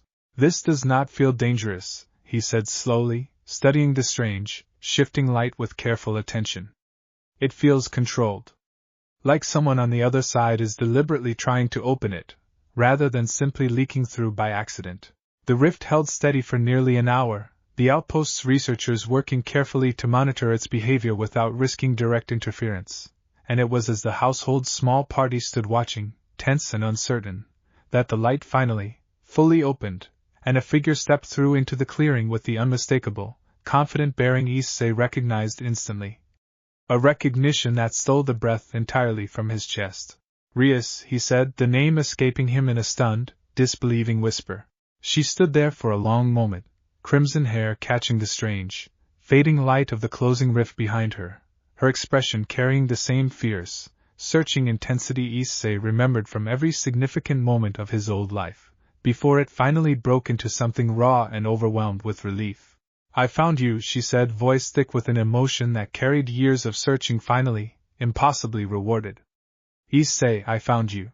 The reunion that followed unfolded in a blur of disbelief and overwhelming emotion, Issei crossing the clearing to embrace her before conscious thought fully caught up with the moment, years of unresolved grief and unanswered questions finally, suddenly given voice after nearly a decade and a half of uncertainty about what had actually happened on the night the dimensional tear had first thrown him into an entirely different world.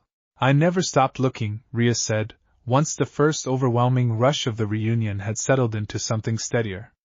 After you disappeared, we searched everywhere, tried everything we could think of. It took years to even understand what had happened, let alone develop any way of tracing where the tear had actually sent you. I am sorry it took this long. You do not have anything to apologize for, Issei said, still struggling to fully process the impossible reality of her presence. I never expected anyone to find a way through at all. I thought that door had closed for good, years ago.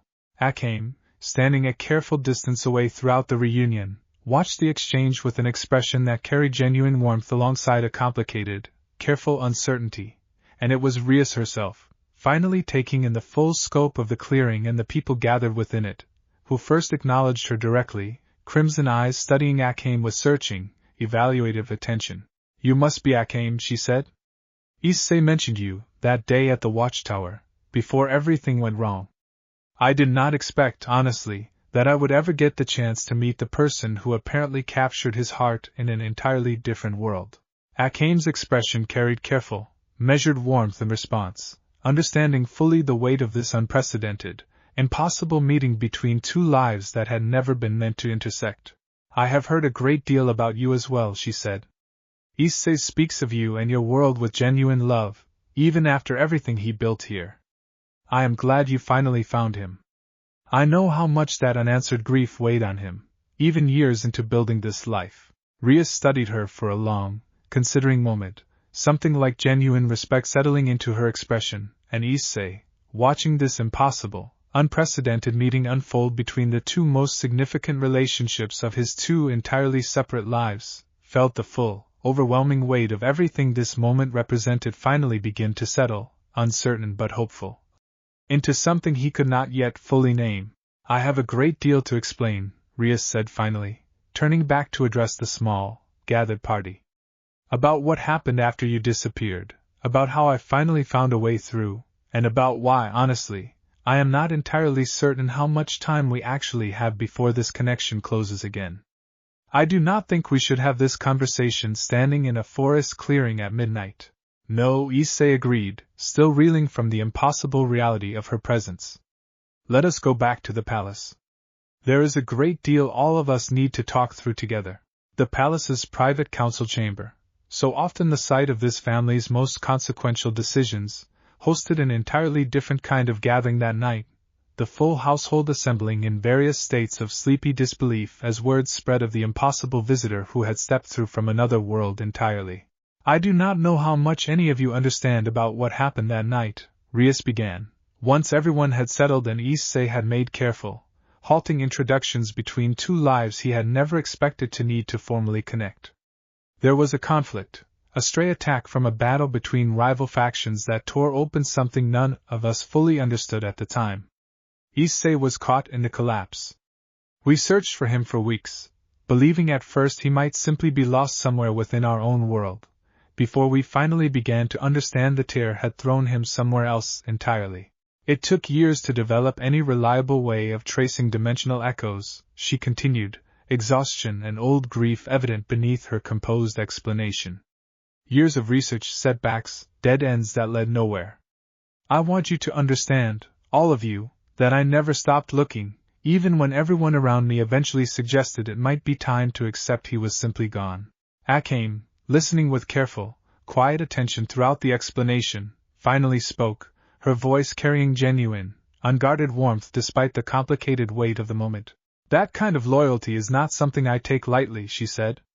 I understand exactly what it costs to keep searching for someone everyone else has told you to give up on. I did the same for my sister once. I am grateful, more than I can properly express, that you never stopped trying to find him.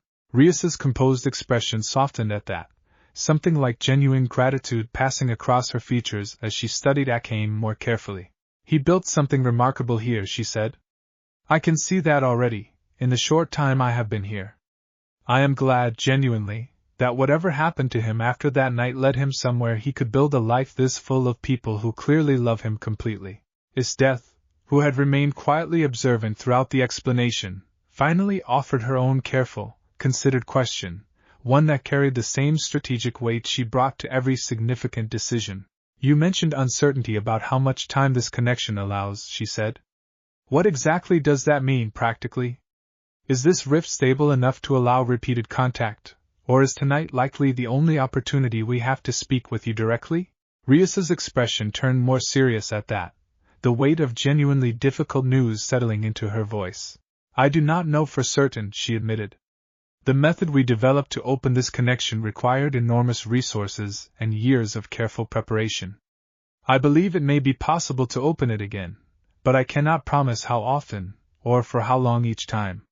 This world's own dimensional instability, the same echoes your outpost has apparently been managing for years, actually made tracing Issei's location possible at all. Without that residual connection, I doubt we could have found him.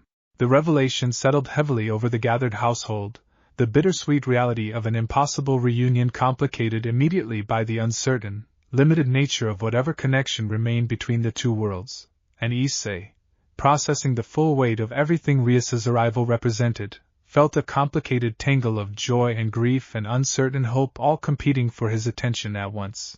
I have people back home who still think of you often, Rias said gently, watching Issei's careful, overwhelmed processing of everything the night had brought. Asia still keeps a photograph from before you disappeared. Everyone who knew you has wondered, all these years, whether you were safe, whether you had found some way to build a life wherever you had ended up.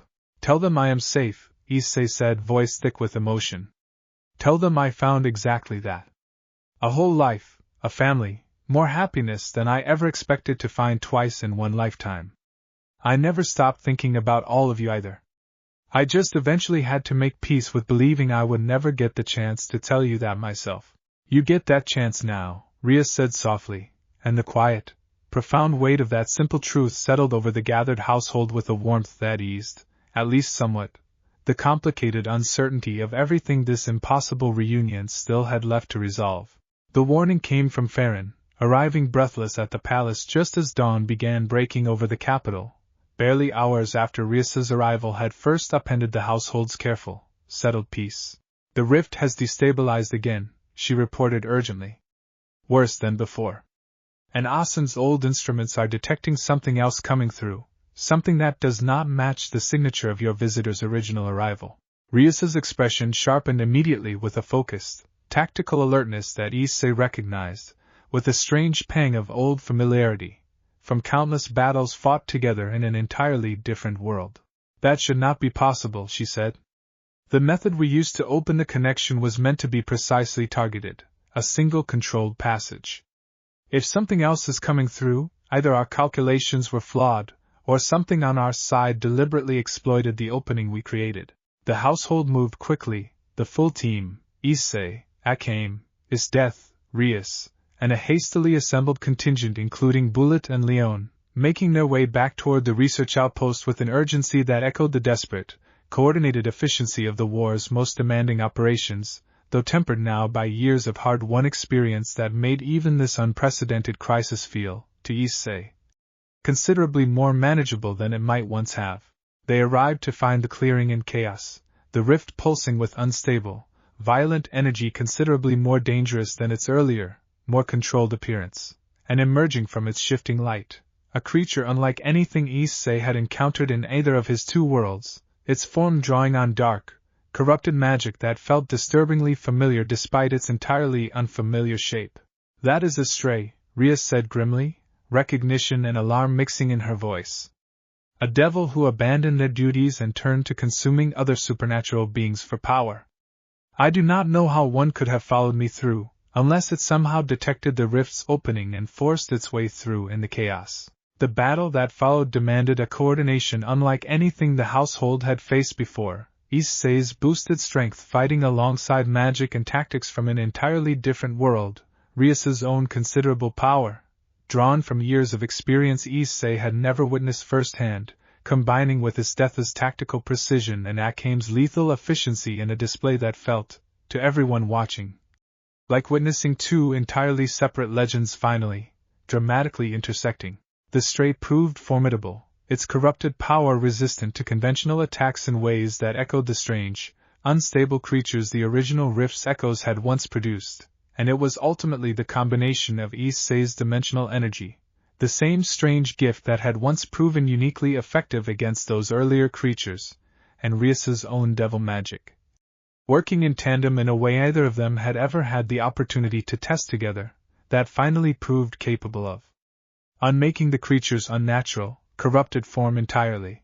The clearing fell into an exhausted, relieved silence as the last traces of the Stray's dark energy dispersed into the morning air, and Rias, breathing hard from the exertion of a fight considerably more demanding than she had anticipated upon stepping through into this unfamiliar world, turned to Issei with an expression that mixed relief with fresh, sobering concern.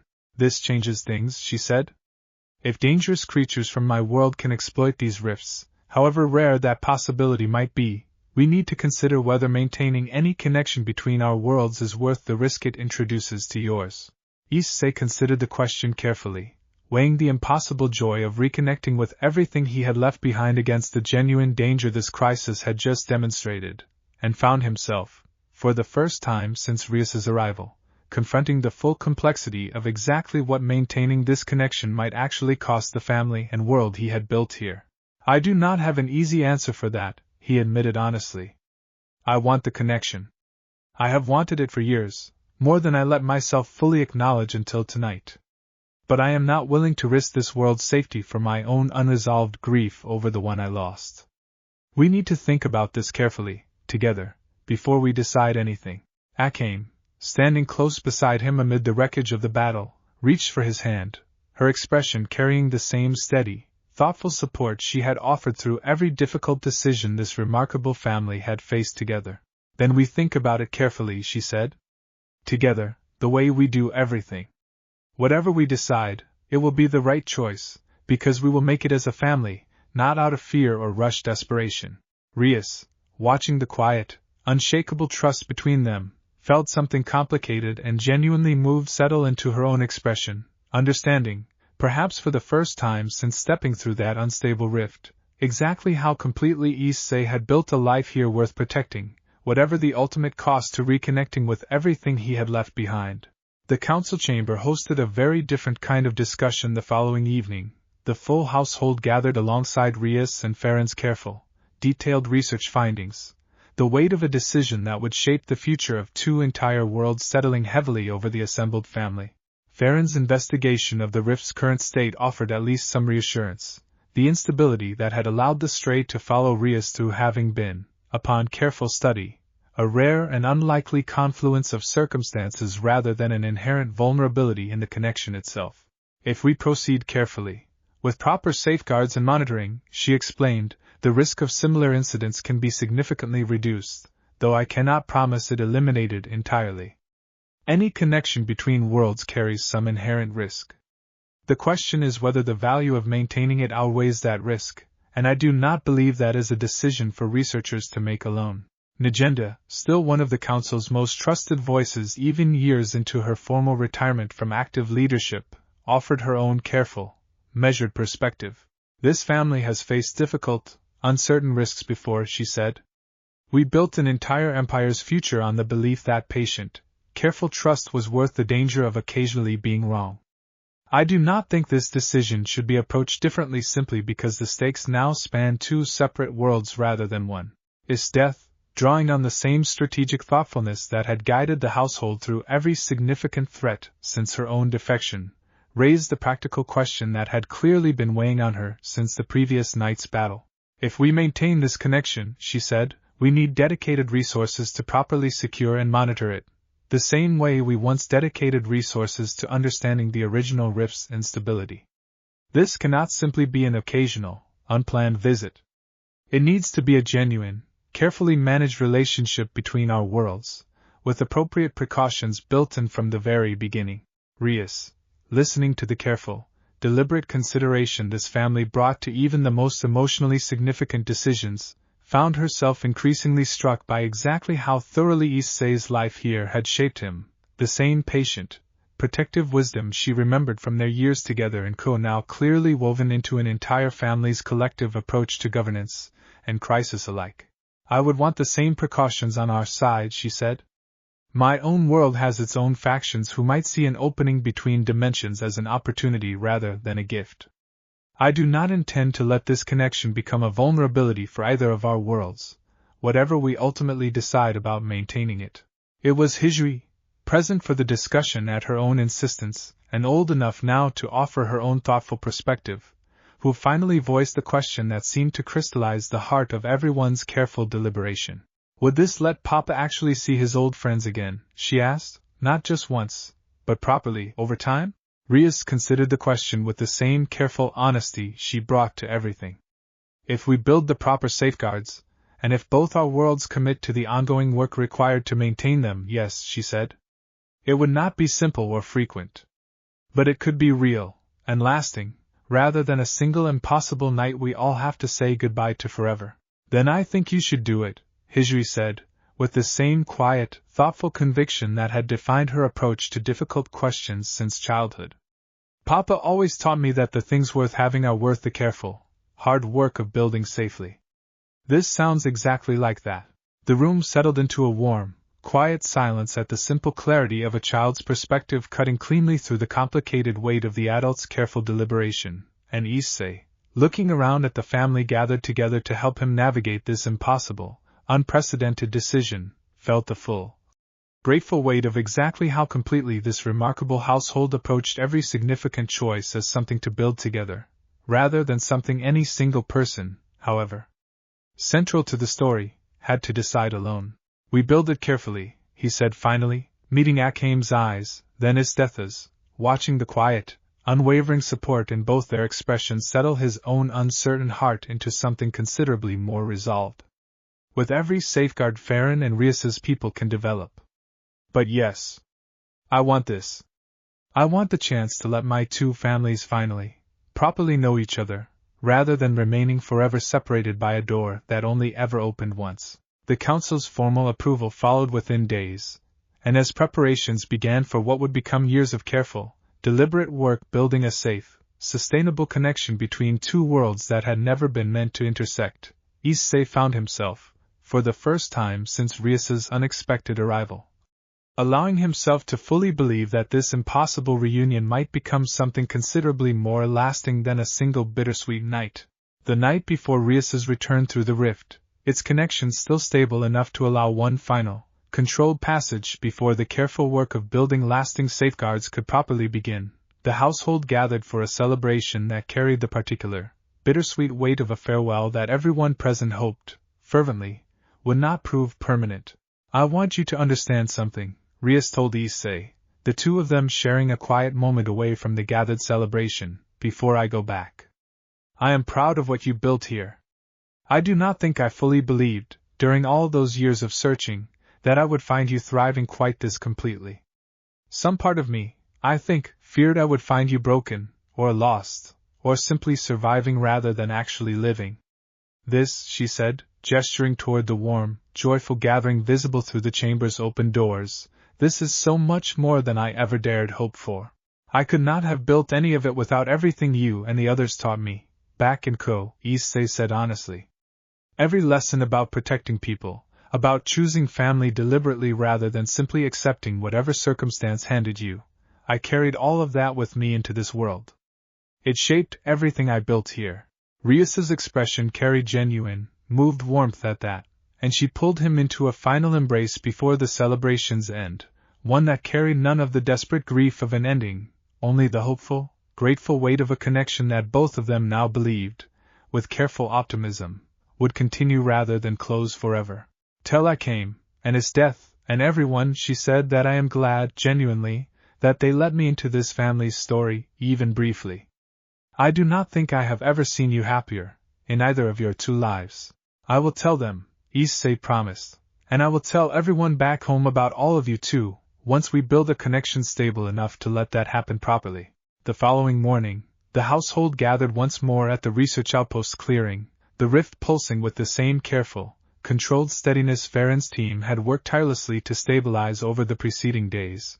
And as Rias prepared to step back through into the world she had left behind, Akame approached her one final time, extending a hand in a gesture that carried the full weight of everything this impossible, unprecedented friendship between two worlds had come to represent. "Thank you," Akame said simply, "for loving him enough to spend years searching, and for trusting us enough to help build something that lets him keep both families, instead of forcing him to choose." Rias clasped her hand firmly, something like genuine sisterhood settling into the gesture despite the brief, extraordinary circumstances of their acquaintance. "Thank you for loving him so completely that I could see it the moment I stepped through that rift," she said. "I could not have asked for a better answer to years of not knowing what had happened to him." The rift's light gathered and pulsed as Rias stepped back through its shifting boundary, and though the tear closed moments later with the same soft, final shudder that had marked its previous disappearances, the household understood, with the careful, hopeful certainty of a decision made together, that this closing marked not an ending, but simply a pause before the next, carefully planned reunion. The beginning of a connection between worlds that would, over the years that followed, grow steadily more secure, more frequent, and more thoroughly woven into the ongoing, remarkable story this family continued building together. Issei stood in the quiet clearing long after the rift had fully closed, Akame's hand steady in his, Esdeath close beside them both, and felt, for the first time in over a decade, the complicated grief he had once carried for his lost world finally, fully settle into something considerably lighter, the promise of future reunions transforming what had once been an unresolved wound into something closer to simple, hopeful anticipation. "Two families now," he said quietly, watching the clearing settle back into its familiar, peaceful stillness. "I never imagined I would get to have both." "You always deserved both," Akame said, leaning into him. "I am glad this world finally found a way to give it to you." It was a lesson, Issei reflected as they finally made their way back toward the palace, that this entire journey had been quietly teaching him since the very first night he woke alone in the mud outside a burning village. That the truest homes were never simply found. They were built, patiently and deliberately, out of every difficult, worthwhile choice two people, or an entire family, or now, remarkably, two entire worlds, continued making for each other, day after day, for as long as the story kept unfolding. The months that followed Rias's departure brought a new kind of work to the household, considerably less dramatic than the battles and political crises that had once defined this family's greatest challenges, but no less demanding in its own careful, meticulous way. Mine, drawing on years of engineering expertise developed since her own guarded early days in Night Raid, threw herself into collaboration with Farron's research team, the two of them developing, through countless careful iterations, a stabilization framework capable of maintaining a controlled, monitored connection to Rias's world without the dangerous instability that had allowed the Stray to slip through during that first chaotic reunion. "This is more complicated than anything I built for the Engineering Academy," Mine admitted to Issei one evening, reviewing diagrams spread across her workshop table with the same fierce, focused determination that had once defined her approach to every difficult challenge this family had faced together. "We are not just building a weapon or a tool. We are building something that has to hold two entire worlds in careful, sustainable balance. I do not intend to get this wrong." "I trust you completely," Issei said, and meant it fully, watching her work with the same quiet pride that had grown, over the years, into one of the steadiest constants of their relationship. Farron's research, meanwhile, focused on understanding precisely why the connection had allowed the Stray's passage, careful study eventually revealing that the rift's natural instability, the same residual energy that had once produced the isolated, shifting creatures Issei's family had fought years earlier, created brief windows of vulnerability during any deliberate opening. Windows that proper safeguards could close entirely with sufficiently careful timing and monitoring. "We believe we can create a threshold," she reported during a council session nearly 4 months into the project, "one that only opens under conditions we control completely, rather than relying on the rift's natural, unpredictable rhythms.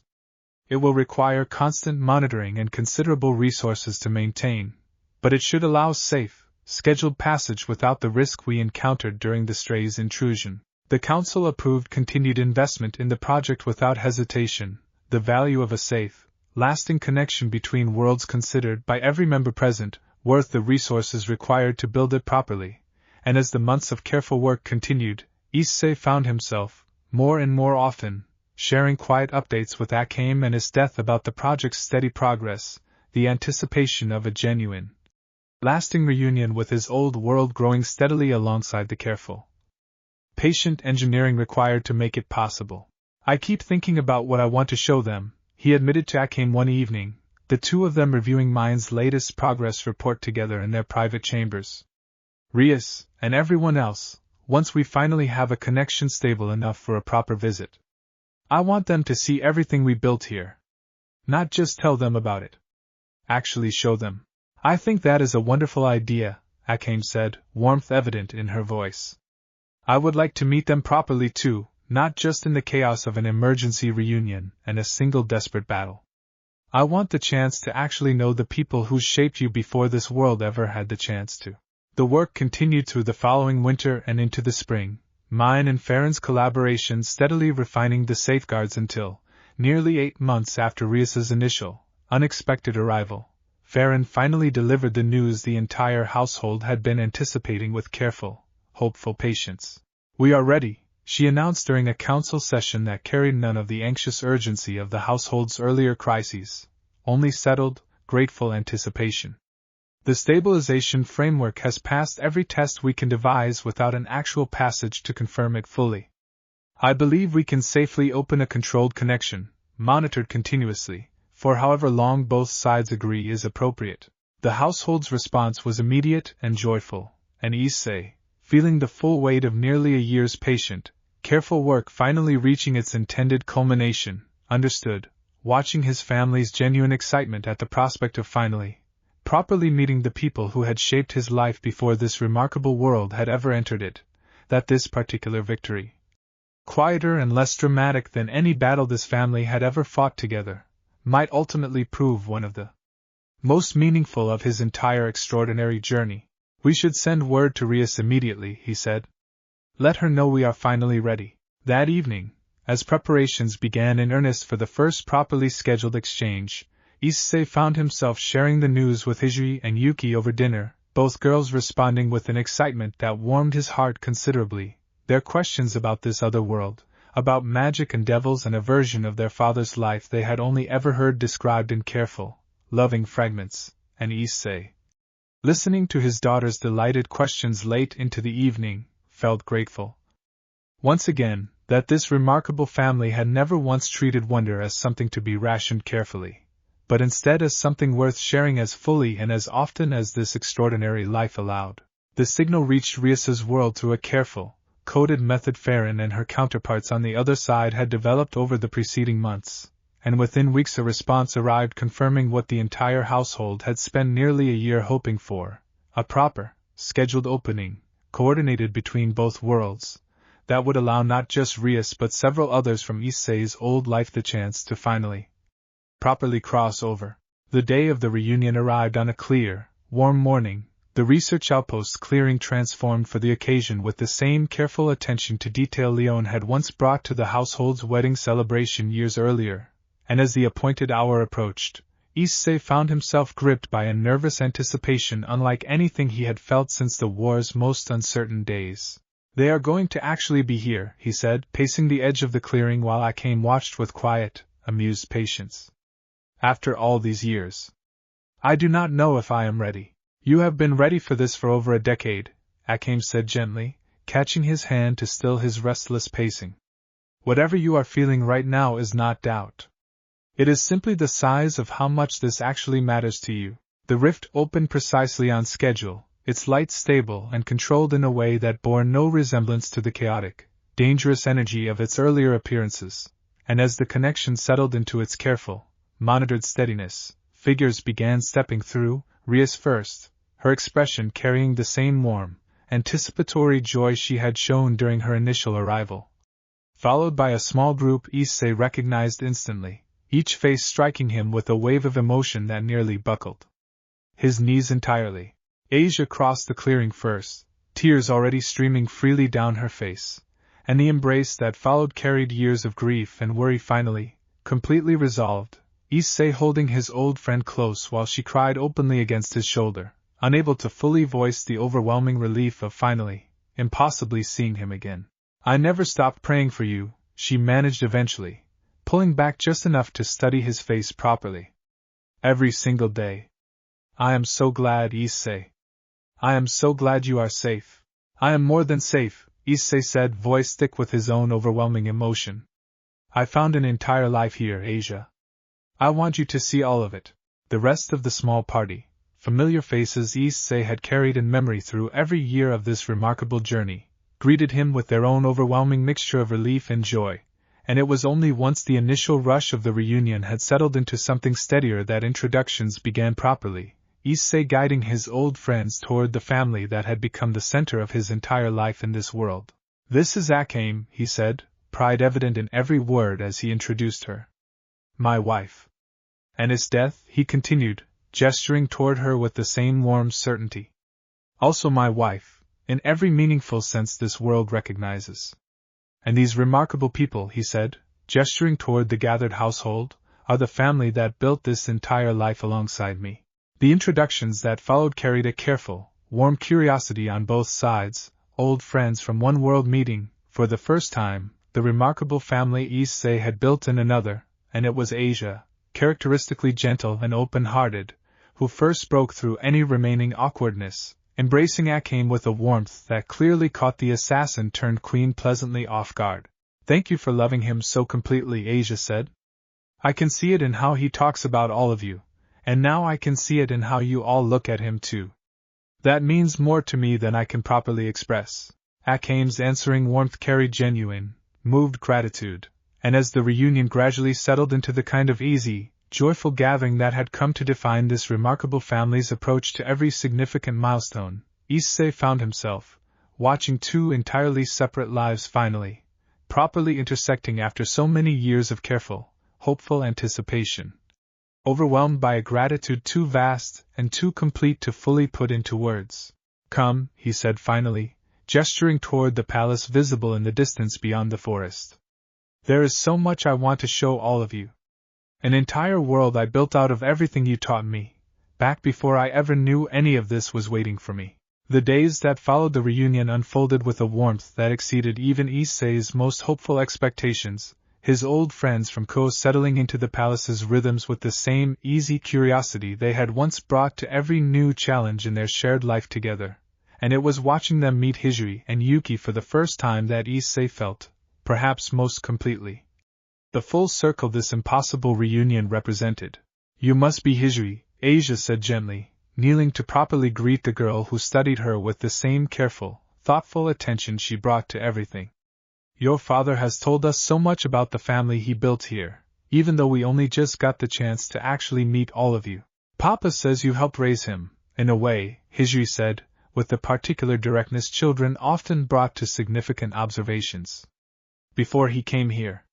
"Is that true?" Asia's answering smile carried gentle warmth. "I suppose it is, in some sense," she said. "We all looked out for each other, back then. I like to think some of what we taught him found its way into the man who eventually became your father." "I think it did," Yuki added, with her own characteristic confidence. "He is very good at protecting people. Mama Akame says he learned that a long time before he ever met her." The observation, offered with a child's simple, unfiltered clarity, struck Issei with an unexpected wave of emotion, watching his two entirely separate lives finally, properly weave together through his daughter's innocent, matter-of-fact acknowledgement of exactly how much his old world had shaped the man who had gone on to build this remarkable new one. Over the following days, Issei guided his old friends through the empire he had helped rebuild, showing them the western provinces where Lord Guzin's transformation from fearful conscription to genuine, community-driven governance had continued flourishing over the years, the eastern orphanage where Jerome and Chelsea's patient work had healed dozens of children shattered by generations of cruelty. Mines Engineering Academy training a new generation of skilled craftspeople, and the capital itself, thriving and peaceful in ways that stood as living testament to everything this family had built together since those first uncertain, war-torn days. "This is remarkable," Rias observed, watching the capital's bustling, peaceful market square during one of their tours. I do not think I fully understood, until seeing it myself, exactly how completely you rebuilt this entire nation. You did not just survive here, Issei. You transformed it. I did not do it alone, Issei said, as he always did when anyone offered him credit for this remarkable family's collective achievement. Every single person you have met here had a hand in building this. I just happened to be the one everyone decided to call king. That humility is exactly why they chose you, Rias said warmly. I remember that quality in you even back in Ko. I am glad this world recognized it as clearly as we always did. The visit also brought its own quiet, meaningful moments of processing for Issei himself, long conversations with Asia and the rest of his old friends about everything that had happened in the years since his disappearance, updates on lives that had continued, in his old world, in directions he had never gotten the chance to witness firsthand, and though the conversations carried their own bittersweet weight, the knowledge of years missed and moments he could never fully reclaim, they carried, too, a genuine, settled peace, the understanding that both of his lives, however impossibly separated by circumstance, had continued forward into their own kinds of hard-won happiness. I am glad you found this, Asia told him during one particularly quiet evening conversation, the two of them sitting together in the palace gardens while the rest of the household enjoyed a warm, boisterous dinner nearby. I used to worry, during the hardest years of searching, that even if we found you, you might have been living somewhere terrible, somewhere that only ever demanded survival from you. Seeing this instead, seeing everything you built, I think that might be the greatest relief I have felt in over a decade. I built it because of everything you all taught me, Issei said honestly. About what it means to actually protect people, to build family out of choice rather than circumstance. I carried all of that with me into this world, even when I did not fully realize I was doing it. The reunion, scheduled to last only a careful, monitored week before the connection required its own rest and recalibration, stretched into one of the most meaningful periods of Issei's entire extraordinary journey. Two families who had never been meant to intersect finding, through patient care and genuine mutual affection, a way to become, in their own remarkable fashion, one continuous, ever-expanding story of love chosen and protected across every impossible circumstance life had thrown in its path. The final evening before the connection's scheduled closing brought the household together for a celebration that carried, unlike the bittersweet uncertainty of Rias's first departure, a settled, hopeful confidence. Everyone gathered understanding fully that this farewell marked not an ending but simply a pause before the next carefully planned reunion, a rhythm both worlds had committed to maintaining for as long as the careful, patient work of preserving the connection remained possible. I want to propose something, Najma said during the evening's gathering, her voice carrying the same practical wisdom that had guided this council since its very earliest days. An annual exchange, scheduled and formalized, allowing representatives from both worlds the chance to properly visit, share knowledge, and continue building whatever understanding grows between us. Not simply a personal reunion for Issei's sake, though I understand fully how much that matters. Something more lasting, a genuine relationship between two worlds that might benefit both considerably beyond any single family's story. Rias considered the proposal with the same thoughtful seriousness she brought to every significant decision, and her answering agreement carried genuine enthusiasm rather than mere politeness. I believe that could work beautifully, she said. There is a great deal my world could learn from what you have built here, this model of governance built on trust rather than fear. And I imagine there is knowledge on our side, our own approaches to magic and community, that might prove valuable here as well. I would be honored to help establish that kind of lasting relationship. The Council's formal agreement to the proposal settled into place with the same collaborative, deliberate care that had defined every significant decision this remarkable family had made together over the years, and as the evening's celebration continued, warm and joyful despite the approaching farewell, Issei found himself, more than once, simply pausing to absorb the full, remarkable scope of everything this reunion had ultimately accomplished, not just a personal reconciliation with grief long carried, but the beginning of something considerably larger, two worlds choosing, deliberately, to build a lasting relationship out of what had once been nothing more than an accidental, painful separation. Asia found him during a quiet moment away from the main celebration, her expression carrying the same gentle warmth that had defined their friendship since the earliest days of his old life in Ko. "I am going to miss this, once we go back," she admitted. "Not just you, though obviously that most of all. This whole family. I think I understand now why you built the life you did here. There is something about the way all of you love each other, so deliberately, and so completely, that makes it very easy to feel welcome, even as a visitor from an entirely different world." "You are not simply a visitor anymore," Issei said firmly. "You are family too, Asia. That does not change just because our worlds require careful engineering to let us actually see each other. I want you to know that, and I want you to carry that back with you, to everyone who could not make this particular journey." Asia's answering smile carried genuine, moved gratitude, and the embrace they shared before her eventual departure the following morning carried none of the desperate grief of their first, uncertain parting years earlier, only the warm, settled confidence of a family who fully expected, and intended, to continue building this remarkable cross-world relationship for as long as both sides remained willing to do the careful work required to maintain it. The connection closed the following morning with the same controlled, careful precision that had defined its opening, Rias and the rest of the visiting party stepping back through the stabilized rift with promises of return already firmly established, and as the light finally settled and the clearing returned to its familiar, peaceful stillness, Issei stood surrounded by his family, both the one he had built here and, in spirit at least, the one that had shaped him long before this remarkable world had ever entered his story, and felt a completeness he had not known he was still missing until this impossible reunion had finally, fully restored it. "Two families, one story," he said quietly, echoing his earlier reflection with a fullness he had not quite reached before. "I think that might be the truest way to describe everything this life has given me." Akame's hand found his, steady and certain as it always had been, and together, the whole remarkable household made their way back toward the palace, carrying with them the settled, grateful knowledge that whatever the future still held, this family, spanning now not just years and generations but entire worlds, would continue building itself, deliberately and with great care, for as long as any of them remained willing to keep choosing it. Not every member of the household experienced the cross-world exchange with the same immediate wonder that had defined Hisui and Yuki's enthusiastic embrace of it, and it was Leone, characteristically candid about her own more complicated feelings, who first raised the subject directly with Issei during one of the earlier annual reunions, finding him during a quiet moment away from that year's welcoming celebration. "I want to be honest with you about something," she said, settling beside him with less than her usual easy confidence. "I am happy for you.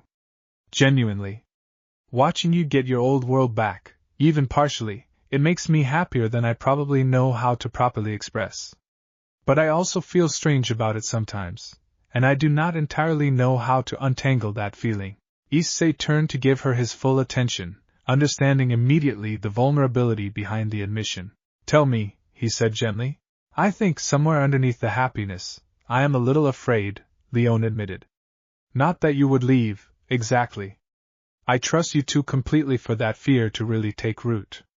Just afraid that this whole other world, this whole other life you had before any of us, might somehow matter more than what we built, simply because it came first." Issei considered her words carefully, understanding the weight of a fear he had perhaps not fully anticipated needing to address, and reached for her hand with the same steady, deliberate care he had offered her since the very earliest days of their relationship. "It does not matter more," he said firmly. "It matters differently, because it shaped me before I ever had the chance to build this life. But everything I actually am, the person capable of loving you and Akame and Esdeath and everyone in this remarkable family, that person only fully came into being here, with all of you. My old world gave me the foundation. This one, all of you, gave me the actual life worth living on top of it. I would not trade a single day of what we built together for anything, Leone. Not even the chance to have my old world back sooner." Leone's expression softened considerably at that, something genuinely relieved passing across her features, and when she leaned into him, resting her head against his shoulder with the same easy, comfortable affection that had defined their relationship since its earliest days, Issei felt the quiet, settled reassurance of a fear properly named and properly addressed rather than left to quietly fester beneath the surface of an otherwise joyful occasion. "Thank you for telling me," he said. "I would rather know when something like this is weighing on you than have you carry it alone." "That is exactly why I told you," Leone said, a hint of her usual warm humor returning to her voice. "I learned that lesson from watching you do the same thing, for years now. Carrying things alone was never actually the answer. You taught this whole family that, long before any rift ever brought your old world back into the picture." Mine, who had overheard at least part of the conversation from a short distance away, joined them shortly afterward, her own characteristically guarded honesty offering a different, though complementary, perspective on the same underlying question. "I did not expect to feel jealous of an entire other world," she admitted, settling on Issei's other side. "But I think, watching how easily you slipped back into old rhythms with Asia and the others, I worried for a while that we were simply the life you settled for, rather than the life you actually chose." "I did not settle for any of you," Issei said, meeting her eyes directly, wanting her to understand fully the sincerity behind the reassurance. "Every single relationship in this family, yours included, was a deliberate choice I made and continue making every single day. My old world will always matter to me. It shaped who I became before I ever had the chance to choose any of you. But choosing all of you, that has been the truest, most deliberate decision of my entire life, in either world." Mine's guarded composure eased at that, something quietly grateful settling into her expression, and the three of them sat together a while longer in the warm evening air, the reunion's joyful celebration continuing at a comfortable distance, and Issei, understanding fully the value of addressing these complicated, honest feelings directly rather than allowing the wonder of the cross-world exchange to paper over anyone's genuine uncertainty, felt grateful, once again, for a family built on exactly the kind of honest, patient communication that had carried them through every significant challenge since this remarkable journey first began. "We are always going to need to keep having conversations like this," he said finally, as the topic settled into a comfortable, resolved quiet. "Every time something new gets added to this family's story, there is going to be some adjustment, some feeling that needs to be named and worked through together. I do not think that is a flaw in what we have built. I think it might be exactly what makes it strong enough to keep growing." Leone and mine both nodded at that, the simple wisdom settling comfortably into place alongside every other hard-won lesson this remarkable family had gathered together over the years, and as the evening's celebration continued around them, warm and full of the particular joy that came from choosing honesty over easy comfort, Issei felt, once again, the settled, complete gratitude of a life built not on avoiding difficulty, but on facing every difficulty, however unexpected, together. The years that followed the establishment of the formal exchange between worlds brought their own steady, remarkable rhythm to the household's ongoing story, annual reunions becoming a cherished tradition the entire family looked forward to with the same warm anticipation they had once reserved for the household's earliest, hard-won celebrations, and it was during one such gathering, nearly 3 years after that first impossible reunion in a forest clearing, that Issei found himself reflecting on exactly how completely this remarkable development had reshaped the ongoing shape of his extraordinary life. Hijui, now 15 and increasingly involved in the careful, deliberate work of governance her father had spent years teaching her, had grown close with several of the visiting representatives from Ryasa's world during these annual exchanges, a friendship that had blossomed, over the years, into her own genuine fascination with the possibilities of cross-world diplomacy and knowledge-sharing. "I want to study there someday," she told Issei during one particularly warm evening gathering, watching the current year's visiting delegation mingle easily with the household she had grown up within. "Not forever. Just long enough to understand both worlds properly, the way you do. I think that would make me a better leader, eventually, if this is truly the path I choose to walk." Issei felt a complicated, proud swell of emotion at the request, understanding fully the significance of his daughter wanting to walk, in her own way, the same impossible bridge between worlds that had defined his own extraordinary journey. "I think that is a wonderful idea," he said. "Whenever you are ready for it. I would be honored to help arrange it, when the time comes." Yuki, equally drawn to the wonder of the cross-world exchange though in her own distinctly different way, had developed a particular fascination with the magical traditions Rias's world brought to each annual visit, spending hours during every reunion absorbing whatever careful, patient instruction the visiting delegation was willing to offer, her own formidable inherited strength finding, through this new avenue, an entirely new dimension of expression that complemented rather than replaced the combat skills she had spent years honing under her mother's careful guidance.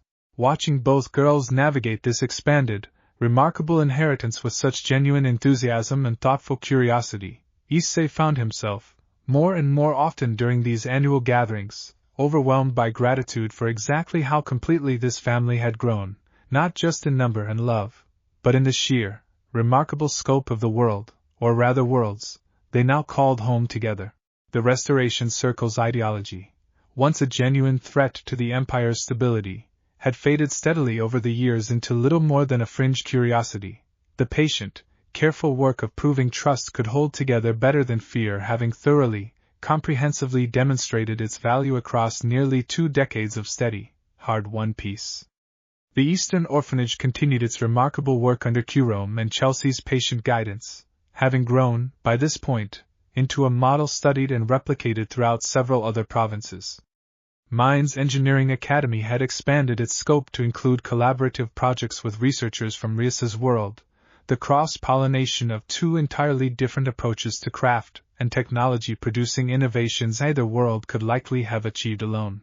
As the current year's reunion drew toward its own scheduled close, the household gathering once more at the research outpost clearing to bid farewell to their visiting family until the following year's exchange, Issei found Akame's hand in his, watching Rias and Asia prepare for their return through the same stabilized rift that had, over the preceding years, transformed from a source of uncertain danger into a genuine, treasured bridge between 2 lives he had once believed permanently, painfully severed. I used to think I had lost an entire world, the night that first rift threw me here, he said quietly, watching the familiar light begin gathering for the scheduled passage. I understand now that I never actually lost it. I just had to build a bridge patient enough, and careful enough, to finally bring it back. Akame leaned into him, watching the same scene with the quiet, contented warmth that had defined so many of their most treasured shared moments over the years. You built more than a bridge, she said softly. You built an entire, remarkable life that had room for absolutely everyone who ever mattered to you, across every world willing to hold them. I do not think there is a truer measure of everything you actually are than that. The rift opened one final time that year, carrying Rias, Asia, and the rest of the visiting delegation safely back toward the world they called home, with the same settled, hopeful promise of return that had defined every farewell since that very first, impossible reunion. And as the light finally closed and the clearing settled back into its familiar, peaceful stillness, Issei Hyoudou stood surrounded by the full, remarkable scope of everything his extraordinary journey had given him, 2 families spanning 2 entire worlds, bound together not by circumstance or accident, but by the same deliberate, patient, endlessly renewed choice to love and protect each other that had defined every single chapter of this improbable, precious life since its very first uncertain beginning. Bullet, watching the cross-world exchange unfold over its first several years with his usual warm, thoughtful attention, found his own particular perspective on the remarkable development crystallizing during a quiet conversation with Negenda one evening. The 2 of them observing that year's reunion celebration from a comfortable distance while the younger members of the household mingled easily with the visiting delegation. I never imagined, when we first took in a stranger who fell out of the sky, that we were gaining an entire second world along with him, Bullet observed, a warm, genuine smile touching his features as he watched his deep and animated conversation with one of the visiting representatives, her enthusiasm for the exchange's possibilities evident in every gesture. Neither did I, Negenda admitted. Though I confess, looking back on everything this family has built since that first uncertain night, I am not sure why I continue to be surprised by how far this particular story keeps expanding. Every time I believe we have reached some natural conclusion, something remarkable proves me wrong. Bullet's laugh was warm and genuine, carrying the same easy affection that had defined his approach to this family since its very earliest days. I think that might be the truest lesson of the whole story, he said. Family is not something that reaches a fixed size and simply stops growing. It keeps expanding, as long as everyone within it remains willing to keep choosing each other, and choosing whoever new circumstance happens to bring into the fold. Negenda considered that with her usual thoughtful attention, watching the warm, joyful celebration continue around them, Esdeath deep in careful discussion with a visiting scholar about the finer points of combining strategic doctrine across two entirely different magical traditions, Sheele gently guiding several curious children, both her own extended family and a handful of young visitors, through a quiet corner of the garden with her characteristic patient warmth. "I think you are right," she said finally. "I built my entire life, before Issei arrived, around the belief that family was something you were born into or lost through circumstance, never something you actively chose and continued choosing. Watching this household prove otherwise year after year remains one of the great privileges of my life." It was during this same conversation that Lubbock joined them, his familiar notebook, now filled with years of treasured memories rather than simply names of the lost, tucked comfortably beneath one arm as always. "I have been keeping notes on the exchange too," he mentioned, settling beside them with easy familiarity. "Every new name, every new connection this family builds each year. I think, at this rate, I am going to need several more notebooks before this story is finished being written." "I do not think this particular story is ever going to be finished," Bullet said, warm certainty evident in his voice. "I think that might be exactly the point." The three of them sat together a while longer, watching the celebration continue its warm, joyful momentum around them, and it was Esdeath, eventually breaking away from her own animated conversation to join them, who offered the observation that seemed, to everyone present, to capture something essential about exactly how far this remarkable family had traveled since its earliest, uncertain days. "I spent the first half of my life believing strength meant standing entirely alone, needing nothing and no one," she said, settling comfortably into the gathered circle. "I spent the second half learning, slowly and sometimes painfully, that the truest strength was actually the opposite. Choosing to need people, choosing to let a family keep growing and changing and surprising you, year after year, without ever trying to control or limit what it might become. I do not think I would trade that lesson for anything, not even the power and certainty I once mistook for happiness. That is precisely why this family works, the way it does," Negenda said, warm agreement evident in her voice. "None of us ever tried to keep it small, or simple, or easy to understand. We just kept choosing to let it grow, exactly as remarkably and unpredictably as it wanted to." As the evening deepened and the reunion celebration continued its warm, joyful rhythm around them, Issei, finding his way to join the gathered circle of old friends and steady, trusted family, felt the full, settled weight of everything Esdeath's observation had captured, understanding, with the same complete and grateful certainty that had carried him through every single chapter of this extraordinary journey, that the remarkable, ever-expanding story of this family, spanning now 2 entire worlds and more love than he had ever dared imagine possible, was exactly the kind of story worth spending an entire lifetime, and perhaps considerably longer, continuing to write. Later that night, once the celebration had finally wound down and the visiting delegation had retired to the guest quarters prepared for them each year, Issei found himself once more on the familiar rooftop where so much of this story had first taken root, Akame and Esdeath settling comfortably on either side of him as they so often did during these quiet, reflective hours. "Bullet said something tonight that I keep turning over," he admitted, watching the stars emerge slowly overhead. "That this story is never going to be finished. I think, for most of my life, in either world, some part of me always expected there would eventually be an ending, some final victory or settled peace where the story simply stopped needing anything more from me. And now," Akame asked gently, "now I think I finally understand what Esdeath meant, all those years ago, when Yuki asked her to tell the story's ending, and she said there was not one," Issei said. "I do not think I actually want an ending. I think I just want to keep building this, for as long as I possibly can, with all of you." Esdeath's hand found his in the quiet darkness, her expression carrying the same settled, hard-won peace that had transformed her, over the years, from the Empire's most feared weapon into someone capable of exactly this kind of quiet, contented joy. "Then that is precisely what we will keep doing," she said softly.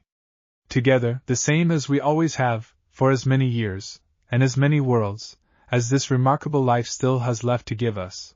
They sat together a long while beneath the star-scattered sky, the palace settling into peaceful stillness below them, and Issei, feeling the full, complete weight of everything this extraordinary journey had given him, understood, with the same grateful certainty that had carried him through every single chapter of this improbable, precious story, that whatever still waited ahead, in this world or the one that had shaped him before it, he would face it exactly as he always had.